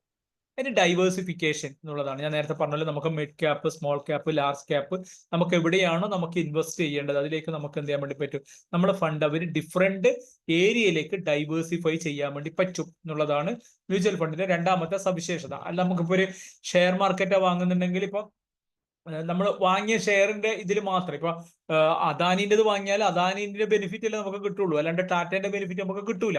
പക്ഷെ മ്യൂച്വൽ ഫണ്ടിൽ എന്താണ് ഡൈവേഴ്സിഫിക്കേഷൻ? ആ ചെറിയ ചെറിയ പൈസ ഇവരെന്ത് ഫണ്ട് മാനേജർ ഡിഫറെന്റ് ഏരിയയിലേക്ക് ഇൻവെസ്റ്റ് ചെയ്യുന്നതുകൊണ്ട് നമുക്ക് വലിയ ഇതില്ല, നഷ്ടങ്ങളും ഉണ്ടാവില്ല. ഒരുപാട് ഏരിയയിലേക്ക് ഡൈവേഴ്സിഫൈ ചെയ്യുന്നത് കൊണ്ട് ചില ഏരിയ നല്ല പ്രോഫിറ്റബിൾ ആകുമ്പോൾ നമുക്ക് അതിന്റെ ഗുണവും കൂടി കിട്ടും എന്നുള്ളതാണ് മ്യൂച്വൽ ഫണ്ടിന്റെ രണ്ടാമത്തെ സവിശേഷതയായ ഡൈവേഴ്സിഫിക്കേഷനിൽ പറയുന്നത്. ക്ലിയർ ആയോ? ഓക്കെ ആണല്ലോ? ഒന്നുകൂടെ പറഞ്ഞ സാറേ, ഒന്നുകൂടെ. അതായത് ഇപ്പം ഇന്ദിരാ മാം എന്ത് ചെയ്യുന്നത്, ഇപ്പൊ ടാറ്റന്റെ ഷെയർ വാങ്ങുന്നെന്ന് വിചാരിക്കും. ഇപ്പൊ ഷെയർ മാർക്കറ്റിലാണ് ചെയ്യുന്നത് വിചാരിക്കും. ഇപ്പൊ ടാറ്റന്റെ ഷെയർ വാങ്ങുമ്പോൾ എന്തേ നമുക്ക് കിട്ടുന്നുള്ളൂ, നമുക്ക് ആ ടാറ്റന്റെ ഷെയറിന്റെ വാല്യൂ കൂടുമ്പോഴോ അത് മാത്രമേ നമുക്ക് മനസ്സിലാവുള്ളൂ. പക്ഷെ മ്യൂച്വൽ ഫണ്ടിൽ നമ്മളൊരു ഫണ്ട് ലാർജ് ക്യാപ്പിലേക്ക് നമ്മൾ ഇൻവെസ്റ്റ് ചെയ്യുമ്പോൾ ഫണ്ട് മാനേജർ നമ്മൾ എല്ലാ ഫണ്ടും എടുത്തിട്ട് ഇതിൽ കൊണ്ടിടുന്നില്ല, ടാറ്റന്റെലേക്കൊന്നും ഇടുന്നില്ല. അവരെന്ത് ചെയ്യും, ചെറിയ ചെറിയ എമൗണ്ട് ഡിഫറെന്റ് ലാർജ് ക്യാപ്പിലേക്കാണ് കൊണ്ടിടുക. ഓക്കെ, അപ്പൊ അങ്ങനെ ആകുമ്പോൾ നമുക്ക് എന്ത് ചെയ്യാൻ വേണ്ടി പറ്റും, അവര് ഡൈവേഴ്സിഫൈ ചെയ്യും. കുറെ അവർക്ക് ഇഷ്ടമുള്ള അവരെല്ലാം അനാലിസിസ് ചെയ്തിട്ട് നമ്മളെ ഫണ്ട് ഒരു കമ്പനിയിലേക്ക് മാത്രമല്ല ഇൻവെസ്റ്റ് ചെയ്യുന്നത്, ഡിഫറെന്റിലേക്ക് ഇൻവെസ്റ്റ് ചെയ്യുന്നത് കൊണ്ട് എന്താകും, നമുക്ക് വലിയ റിസ്കുകൾ ഇല്ല ഡൈവേഴ്സിഫൈ ചെയ്യുന്നത് കൊണ്ട്. കാരണം ആ ഫണ്ട് അവർ കുറച്ച് ഫണ്ടായിട്ട് ഡിഫറെന്റ് ഏരിയയിലേക്കും ഡിഫറെന്റ് ഇൻഡസ്ട്രിയിലേക്കും അവർ ഇൻവെസ്റ്റ്മെന്റ് ചെയ്യുന്നത് കൊണ്ട് നമ്മൾ ഷെയറിൽ നമ്മൾ കളിക്കുമ്പോൾ നമ്മൾ ഏതിലാണോ ഇൻവെസ്റ്റ് ചെയ്തത് അതിൽ കിട്ടുന്ന ബെനിഫിറ്റേ ഉള്ളൂ. പക്ഷെ മ്യൂച്വൽ ഫണ്ടിൽ ഡൈവേഴ്സിഫിക്കേഷൻ, ഫണ്ട് മാനേജർ അവരുടെ ഇഷ്ടത്തിനനുസരിച്ചിട്ട് ഡിഫറെന്റ് ഷെയർസിൽ ഇൻവെസ്റ്റ് ചെയ്യുന്നത് കൊണ്ട് ഡൈവേഴ്സിഫൈ ചെയ്യുന്നു നമ്മളെ ഇൻവെസ്റ്റ്മെന്റ്. അതുകൊണ്ട് തന്നെ നമുക്ക് എന്തുണ്ട്, ചില ഏരിയയിൽ ഇപ്പം ചില മേഖല നന്നായിട്ട് ഇപ്പം ഇതിന് കോവിഡിനൊക്കെ ശേഷം ഹെൽത്ത് കെയർ സർവീസ് ഒക്കെ നന്നായിട്ട് പോയപ്പോ നമ്മുടെ ഫണ്ട് അതിലും കൂടി ഉണ്ടെങ്കിൽ അതിന്റെ ബെനിഫിറ്റും കൂടി നമുക്ക് എന്ത് കിട്ടും, നമുക്ക് നമ്മുടെ ഫണ്ട് വാല്യൂ കൂടാനുള്ള ചാൻസ് ഉണ്ട്. അതായത് മ്യൂച്വൽ ഫണ്ട് ഡിഫറെന്റ് ഏരിയയിലേക്ക് നമുക്ക് ഡൈവേഴ്സിഫൈ ചെയ്ത് കിട്ടും എന്നാണ് പറയുന്നത്. ക്ലിയർ ആയോ? മനസ്സിലായില്ല? ഇപ്പൊ ഇനി ഇതിലൊരു ചെറിയൊരു എക്സാമ്പിൾ പറയുകയാണെങ്കിൽ, ഇപ്പം നമ്മള് ഒരു ഇതിലേക്ക് പോകുന്നെന്ന് വിചാരിക്കും. ഞാൻ ഒരു വെജിറ്റബിൾ ഇപ്പൊ എൻ്റെ അടുക്കൊരു നിങ്ങൾക്ക് ഇത് എത്രത്തോളം 50 ഉറുപ്പ്യ ഉണ്ട്. അപ്പൊ ഞാനൊരു വെജിറ്റബിൾ ഷോപ്പിലേക്ക് പോകുമ്പോൾ ഞാൻ ചോദിക്കുന്ന 1 കിലോ തക്കാളിക്ക് എത്ര എന്ന് പറയുമ്പോൾ 25 റുപ്യ, പിന്നെ ഉരുളക്കിഴങ്ങ് 25. ഈ 2 സാധനം കൂടി വാങ്ങിയാൽ ഇതാണ് ഷെയർ മാർക്കറ്റ്. എൻ്റെ ഇത് തീർന്നു. അപ്പൊ എനിക്ക് 1 കിലോ തക്കാളി എന്ത് ചെയ്യുന്നു, 1 കിലോ ഇതും കിട്ടി. പക്ഷെ എനിക്ക് വാങ്ങണമെന്നുണ്ടായിരുന്നു, വെണ്ടക്ക വാങ്ങണമെന്നുണ്ടായിരുന്നു, ക്യാരറ്റ് വാങ്ങണമെന്നുണ്ടായിരുന്നു. പക്ഷെ എൻ്റെ എനിക്ക് എന്തില്ല, ഫണ്ടില്ല. ഓക്കെ, പിന്നെ 50 റുപ്യ ഉള്ളൂ. അപ്പൊ അതുകൊണ്ട് ഞാൻ ഈ വെറും ഈ തക്കാളി ഇതും വാങ്ങി. ഇനി കുറച്ച് കഴിഞ്ഞപ്പോ നമുക്കൊക്കെ എറണാകുളത്തൊക്കെ കാണാറുണ്ട്, 50 റുപ്യ കൊടുത്താൽ നമുക്ക് എന്ത് കിട്ടും, സാമ്പാർ കിറ്റ് കിട്ടും എന്ന് പറയും. അപ്പൊ അതിലെന്തുണ്ട്, എല്ലാം ഉണ്ടാവും. വെണ്ടയ്ക്ക ഉണ്ടാകും. നമ്മൾ കൊടുത്തത് എത്ര, നേരത്തെ 50 റുപ്യ കൊടുത്തിട്ട് നമുക്ക് 2 സാധനം കിട്ടി. ഇപ്പം 50 റുപ്യ കൊടുത്തിട്ട് നമുക്കൊരു സാമ്പാർ കിറ്റ് കിട്ടും. നമ്മൾ കൊടുത്ത പൈസ തന്നെയല്ലേ, പക്ഷെ നമുക്ക് എന്തെല്ലാം കിട്ടിയതില്, വെണ്ടക്ക കിട്ടി, മറ്റേ ഉള്ളി കിട്ടി. അതെല്ലാം പക്ഷെ ചെറിയ ചെറിയതാണെങ്കിലും നമുക്ക് എന്ത് കിട്ടി. അതാണ് ശരിക്കും പറഞ്ഞാൽ നമ്മൾ മ്യൂച്വൽ ഫണ്ട് എന്ന് പറയുമ്പോൾ. കാരണം ഈ ഈ ഒരാൾ എന്ത് ചെയ്ത് ഒരു 500-1000 കൊടുത്തിട്ട് ഇതിന്റെയൊക്കെ ഓരോ കിലോ വാങ്ങിയിട്ട് നമ്മൾ 50 റുപ്യ കൊടുക്കുമ്പോൾ അതിന്റെ അകത്ത് കുറച്ച് സാധനം എടുത്തിട്ട് നമുക്ക് തരുന്നത്. നമുക്കൊരു സാമ്പാർ വെക്കാം ഈ 50 റുപ്യനെ കൊണ്ട്. അതാണ് നമുക്ക് എന്ത് ഡൈവേഴ്സിഫിക്കേഷൻ മ്യൂച്വൽ ഫണ്ടിൽ നടക്കുന്നു. മറ്റേത് നേരത്തെ ഷെയർ വാങ്ങുന്ന പോലെ 2 എണ്ണം തക്കാളി ഉരുളക്കിഴങ്ങും വെച്ചിട്ട് എന്തെങ്കിലും കറി വെക്കേണ്ടി വരും. അതിൽ ഡൈവേഴ്സിഫിക്കേഷൻ എല്ലാ ഷെയർ വാങ്ങുമ്പോൾ മ്യൂച്വൽ ഫണ്ടിലേക്ക് ആകുമ്പോൾ നമുക്ക് ഈ 50 റുപ്യ കൊടുത്താൽ എല്ലാറ്റിന്റെയും കുറച്ച് കിട്ടുന്നതുകൊണ്ട് നമുക്ക് എന്ത് ചെയ്യാം, ഒരു സാമ്പാർ വെക്കാൻ വേണ്ടി പറ്റും എന്നുള്ളതാണ്. ക്ലിയർ ആയോ? പറഞ്ഞത് ഓക്കെ ആണോ? മനസ്സിലായിനോ? മനസ്സിലായി സാറേ, മനസ്സിലായി. ഓക്കെ, അപ്പൊ എല്ലാറ്റിന്റെയും നമുക്ക് കുറച്ച് കിട്ടുന്നുള്ളത് ആണ് ഈ മ്യൂച്വൽ ഫണ്ടിന്റെ ഒരു സ്പെഷ്യാലിറ്റി, ഡൈവേഴ്സിഫിക്കേഷൻ. ഇനി എക്കണോമീസ് ഓഫ് സ്കെയിൽ, അതായത് നമുക്ക് 500 രൂപ മുതൽ നമുക്ക് എത്ര വേണമെങ്കിലും, പിന്നെ ചെറിയ എമൗണ്ട് മുതൽ എത്ര വലിയ എമൗണ്ട് വേണമെങ്കിലും നമുക്ക് എന്ത് ചെയ്യാൻ വേണ്ടി പറ്റും, മ്യൂച്വൽ ഫണ്ടിലേക്ക് നമുക്ക് ഇൻവെസ്റ്റ്മെന്റ് ചെയ്യാൻ വേണ്ടി പറ്റും എന്നുള്ളതാണ് മ്യൂച്വൽ ഫണ്ടിന്റെ 3ാമത്തെ സവിശേഷത, ഇക്കണോമീസ് ഓഫ് സ്കെയിൽ. ഏത് പിന്നെ എത്ര മുതൽ എത്ര വരെയും വേണമെങ്കിൽ, ചെറിയ എമൗണ്ട് മുതൽ ഏറ്റവും വലിയ എമൗണ്ട് വരെയും വേണമെങ്കിൽ നമുക്ക് എന്ത് ചെയ്യാൻ വേണ്ടി പറ്റും, മ്യൂച്വൽ ഫണ്ടിലേക്ക് ഇൻവെസ്റ്റ്മെന്റ് ചെയ്യാൻ വേണ്ടി പറ്റും എന്നുള്ളതാണ്. അതുകൊണ്ടാണ് ഇതിനെ എക്കണോമീസ് ഓഫ് സ്കെയിൽ എന്ന് പറയുന്നത്. അത് ക്ലിയർ ആണല്ലോ? കൂടുതൽ പറയേണ്ട കാര്യമുണ്ടോ? 500 രൂപ വെച്ച് നമുക്ക് സ്റ്റാർട്ട് ചെയ്യാൻ വേണ്ടി പറ്റും. അത് എത്ര വേണമെങ്കിലും നമുക്ക് എന്ത് ചെയ്യാൻ വേണ്ടി പറ്റും, പിന്നെ ഇൻവെസ്റ്റ്മെന്റ് മ്യൂച്വൽ ഫണ്ടിലേക്ക് നമുക്ക് നടത്താൻ വേണ്ടി പറ്റും. ക്ലിയർ ആണോ മാം? മനസ്സിലായി സാറേ, മനസ്സിലായി. ഓക്കെ. അതിന് ട്രാൻസ്പെറൻസി, അതായത് ഇപ്പൊ നിങ്ങൾ മ്യൂച്വൽ ഫണ്ടിൽ ചേർന്നിട്ടാകുമ്പോൾ നിങ്ങൾക്ക് മനസ്സിലാകും, മന്ത്ലി നമുക്ക് നമ്മളെ മെയിലിലേക്ക് ഒരു NSD എന്ന സെൻട്രൽ ഗവൺമെന്റിന്റെ ഒരു അതോറിറ്റിയാണ് NSDL നമുക്കൊരു മെയിൽ അയക്കും. നിങ്ങൾക്ക് ഇത്ര ഫണ്ട് വാല്യൂ ഉണ്ട്, ഇത് ഇത്രയൊക്കെയാണ് എന്നൊക്കെ പറഞ്ഞിട്ട്. അപ്പൊ ട്രാൻസ്പെറന്റ് ആണ് സംഭവം. ഓക്കെ, ഒന്നും ഹൈഡ് ചെയ്യുന്നില്ല. സെൻട്രൽ ഗവൺമെന്റിന്റെ ഒരു അതോറിറ്റി നമുക്ക് എന്ത് ചെയ്യുന്നുണ്ട്, ഓരോ മാസവും നമുക്ക് എന്ത് ചെയ്യുന്നുണ്ട്, നിങ്ങൾക്ക് ഇത്ര യൂണിറ്റ് നിങ്ങളെ ഇതിലുണ്ട്, ഇത്രയാണ് ഇപ്പൊ നിങ്ങളുടെ ഫണ്ട് വാല്യൂ ഉള്ളത് എന്നൊക്കെ നിങ്ങൾക്ക് മെയിൽ കമ്മ്യൂണിക്കേഷൻ സെൻട്രൽ ഗവൺമെന്റിന്റെ NSDL നിങ്ങൾക്ക് തരുന്നുണ്ട്. അപ്പൊ എന്താണ്, ട്രാൻസ്പെറന്റ് ആണെന്നും ഹൈഡ് ചെയ്യുന്നില്ല. നമ്മളെ ഫണ്ട് എത്ര ഉണ്ട് എന്നുള്ളത് നമുക്ക് ഓരോ മാസവും നമുക്ക് മെയിൽ വരുമ്പോൾ നമുക്ക് മനസ്സിലാവും ഇത്രയുണ്ട്. അത് നമുക്ക് വേണമെങ്കിൽ ചെക്ക് ചെയ്യാം. അതിന് ഡീറ്റെയിൽ ആയിട്ടുള്ള കണക്കുണ്ടാവും, ഇത്ര വിഡ്രോ ചെയ്തു, ഇത്ര ഇതാക്കി എന്നൊക്കെ പറഞ്ഞിട്ട് ഡീറ്റെയിൽ ആയിട്ടുള്ള കണക്ക് വേണമെങ്കിൽ നമുക്ക് കിട്ടും. അപ്പൊ മ്യൂച്വൽ ഫണ്ട് എന്താണ്, ട്രാൻസ്പെറന്റ് ആണ്. നമുക്ക് എല്ലാ കാര്യങ്ങളും നമുക്ക് ഇതൊന്ന് നോക്കിയാൽ മനസ്സിലാകും. അല്ലാതെ ഈ ചിട്ടിയിലൊക്കെ പോയാൽ എനിക്ക് തന്നെ ചിട്ടിക്കാരുടെ കണക്കൊന്നും ഇന്നേ വരെ മനസ്സിലായിട്ടില്ല. കാരണം അവർ പറയും മറ്റേ കിഴിവ്, ഈ കിഴിവ്, ആ കിഴിവ് എന്നൊക്കെ പറഞ്ഞിട്ട് 50,000 ഇട്ടാൽ അവർ പറയും 45,000 റുപ്യ ഉള്ളൂ, മറ്റേത് കുറഞ്ഞു, മറ്റേത് വലിച്ചു എന്നൊക്കെ പറഞ്ഞിട്ട് അല്ലെ, ഒരു കൺഫ്യൂഷനാണ് ഓരോന്നിന്റെ. പിന്നെ ലാസ്റ്റ് ഇതൊക്കെ കഴിഞ്ഞാൽ 2,000 റുപ്യ ആദ്യം തരും. അതെന്താന്ന് വെച്ചാൽ അത് എല്ലാം കണക്കൂട്ടുമ്പോൾ 2,000 കൂടി അങ്ങോട്ട് തരാനാണ്. അപ്പൊ ഇത് അങ്ങനെയല്ല, ഇത് ട്രാൻസ്പെറന്റ് ആണ്. നമുക്ക് തന്നെ നമ്മളുടെ ഫണ്ട് വാല്യൂ എത്രയുണ്ട് നമുക്ക് അറിയാൻ വേണ്ടി പറ്റും. ഇനി ലിക്വിഡിറ്റി, ഞാൻ നേരത്തെ പറഞ്ഞതുപോലെ പെട്ടെന്ന് ഒരു 50,000 1 ലക്ഷം ഒക്കെ ആവശ്യമുണ്ടെങ്കിൽ നമുക്ക് എന്ത് ചെയ്യാൻ വേണ്ടി പറ്റും, നമുക്ക് ജസ്റ്റ് ഇപ്പം ഒരു എല്ലാറ്റിന്റെയും സൈറ്റ് ഉണ്ട്, ICICI Prudentialന്റെ ആയാലും ആ സൈറ്റിൽ പോയിട്ട് നമ്മൾ റിക്വസ്റ്റ് കൊടുത്താൽ മതി. ആ റിക്വസ്റ്റ് സബ്മിറ്റ് ചെയ്ത് ഒരു 2-3 ദിവസത്തിനുള്ളിൽ എക്സ്പീരിയൻസ് കൊണ്ട് പറയാണ് എന്ത് ചെയ്യാൻ വേണ്ടി പറ്റും, നമ്മളുടെ ബാങ്കിൽ നമ്മൾ ഏത് ബാങ്ക് അക്കൗണ്ടാണോ കൊടുത്തത് അതിലേക്ക് നമുക്ക് ക്രെഡിറ്റ് കിട്ടും. അപ്പൊ ലിക്വിഡിറ്റി ഉള്ള സംഭവമാണ് മ്യൂച്വൽ ഫണ്ട്. നമുക്ക് പലപ്പോഴും ഇതിലേക്കൊന്നും വരാതിരിക്കാനുള്ള കാരണം, ചിട്ടിയെല്ലാം ആകുമ്പോൾ ചിട്ടിക്കൊക്കെ പിന്നെ നമ്മളൊരു ചിട്ടി വെച്ച് വിളിക്കുമ്പോൾ നമുക്കുള്ള ബുദ്ധിമുട്ട് അറിയാം. പ്രത്യേകിച്ച് കോപ്പറേറ്റീവ് ബാങ്കിലൊക്കെ ചിട്ടി വെച്ച് വിളിക്കും, ഇവർ പറയുന്നത് അവർ ലോൺ വയ്ക്കുന്നതെന്നാ പറയല്.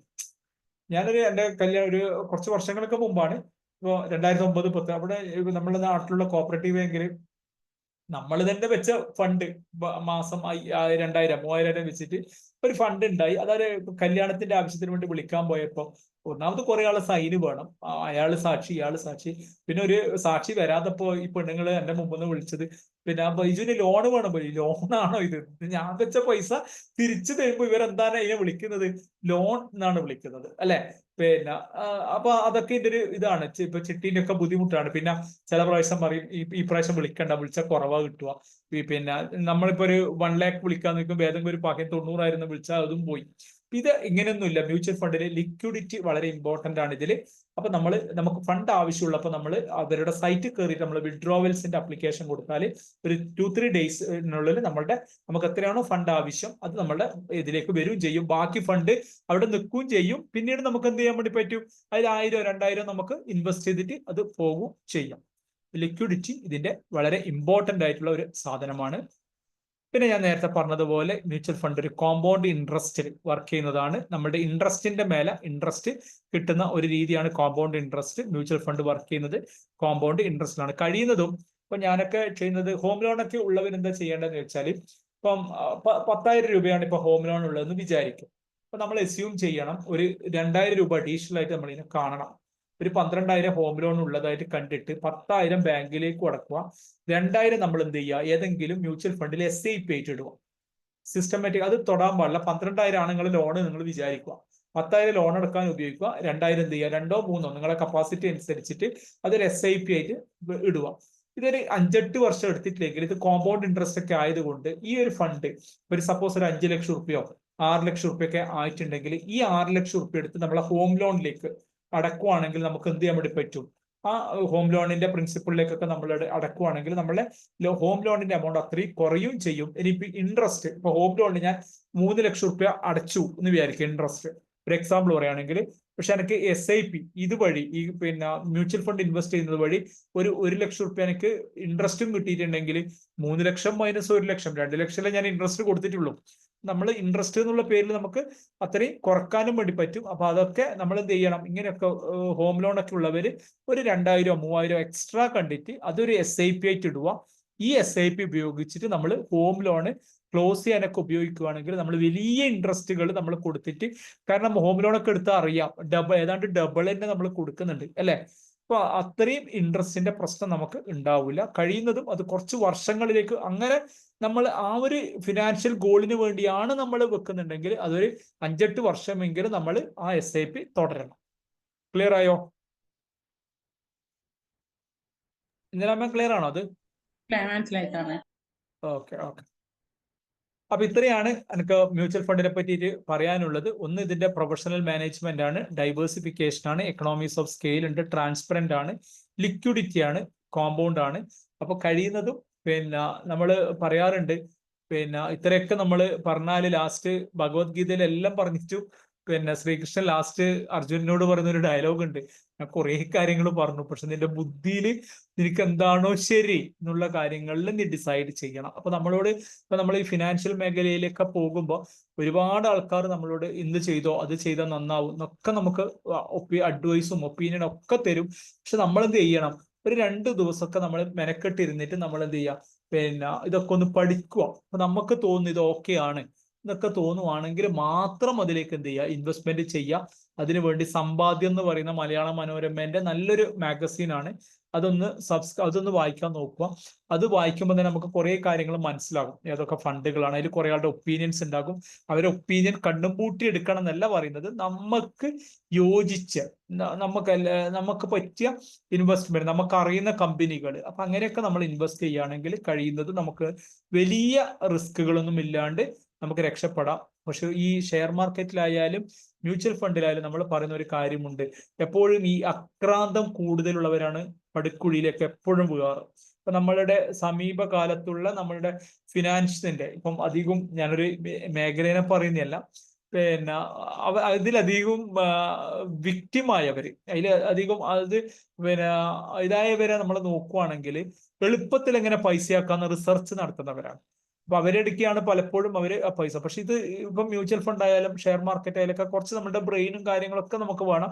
ഇത് എളുപ്പത്തിൽ പൈസയാക്കുന്നതല്ല, മറ്റ് എളുപ്പത്തിൽ പൈസയാക്കാൻ പോകുന്നവരാണ് പലപ്പോഴും പടുക്കുഴിയിൽ വീഴുന്നത്. അപ്പൊ അങ്ങനെയുള്ള കാര്യങ്ങളിൽ അധികം ഇപ്പൊ ഞാൻ എപ്പോഴും ചോദിക്കാറുണ്ട്, ഇപ്പം പല കമ്പനികളും ഇത്രയും തരും, അതായത് മ്യൂച്വൽ ഫണ്ട് ഇതൊന്നുമല്ല. ചിലവർക്ക് നമുക്കറിയാം ഇപ്പൊ ഇന്നിട്ടാൽ ഡബിൾ തരും എന്ന് ചോദിക്കുമ്പോൾ എനിക്ക് ഒരിക്കലും ലോജിക് കൊണ്ട് തോന്നാറില്ല, ഇവർക്ക് എങ്ങനെ ഇത് തരാൻ കഴിയുന്നത്. അങ്ങനെ തരാൻ പറ്റുന്ന ആർക്കും 100 രൂപ വെച്ചാൽ നിങ്ങൾക്ക് 100 രൂപ തരാം എന്ന് പറയുന്നത്, അത് എങ്ങനെയാണ് ഇതിന്റെ ലോജിക്ക്? ഏത് ബിസിനസ്സിനാണ് ഇത്രയും വലിയ റിട്ടേൺസുകൾ കിട്ടുന്നത് എന്നുള്ളത് കൂടി. ഒരു 40% ഒക്കെ ഒരു ബിസിനസ്സിന് മാക്സിമം റിട്ടേൺസ് കിട്ടുള്ളൂ. അല്ലാതെ ബിസിനസ്സൊക്കെ വേറെ, അതായത് ലീഗൽ അല്ല, അങ്ങനെയുള്ള ബിസിനസ്സുകൾക്കാണ് 100%. പക്ഷെ അതിന് നമ്മൾ അധികം ഇൻവെസ്റ്റും ചെയ്യാൻ പാടില്ല എന്നുള്ളത് തന്നെയാണ് എൻ്റെ അഭിപ്രായം. അപ്പോൾ കൂടുതൽ നല്ല റിട്ടേൺസ് കിട്ടും. പിന്നെ അതായത് അങ്ങനെയുള്ള സാമ്പത്തികമായിട്ടുള്ള ഏരിയയിലേക്ക് അധികം നമുക്കത് എന്ത് ചെയ്യാൻ വേണ്ടി പാടില്ല, അത്യാഗ്രഹം, ആർത്തി ഉണ്ടാകാൻ പാടില്ല എന്നുള്ളതാണ് ഇമ്പോർട്ടന്റ്. പഠിച്ച് ചെയ്യുക. അങ്ങനെയാണെങ്കിൽ മ്യൂച്വൽ ഫണ്ട് ആയാലും ഷെയർ മാർക്കറ്റ് ആയാലും ഒക്കെ നല്ലതാണ്. അത്യാഗ്രഹം വരുമ്പോഴാണ് ഇതിനൊക്കെ പ്രശ്നങ്ങളും വരുന്നത്. ക്ലിയർ ആയിന്ന് വിചാരിക്കുന്നു.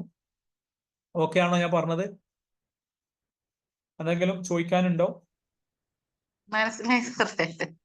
ഓക്കെ, മഹേഷ് സാർ എന്തൊക്കെ പറയാനുണ്ടോ? മഹേഷ് സാറിന് ഇതിന്റെ പ്രശ്നം ഉണ്ടെന്ന് തോന്നുന്നു. ഓക്കെ സാർ, ഞാൻ ഫുഡ് കഴിച്ചുകൊണ്ടിരിക്കുകയാണ്, ഞാൻ കേൾക്കുന്നുണ്ട്. ഓക്കെ. അപ്പൊ ചെയ്ത് പറയൂ. പറ്റിയിട്ടുണ്ട്. ഒരു മ്യൂച്വൽ ഫണ്ട് ചേർന്നിട്ട് എനിക്ക് നല്ലപോലെ കിട്ടിയിട്ടുണ്ട്. 2012 മുതൽ തുടങ്ങി കഴിഞ്ഞ 24-ലാണ് അത് തീർത്തെടുത്തത്. എത്ര കിട്ടി? എന്തെങ്കിലും റിസ്ക് നഷ്ടമുണ്ടായോ? അത് പല പ്രാവശ്യമായിട്ട് എനിക്ക് ഓരോ ആവശ്യങ്ങൾ, മോന്റെ പഠിത്തത്തിന്റെ ഒക്കെ ആവശ്യങ്ങളൊക്കെ വന്നപ്പോഴത്തേക്ക് ഞാൻ എടുത്ത് എനിക്ക് നല്ല ലാഭം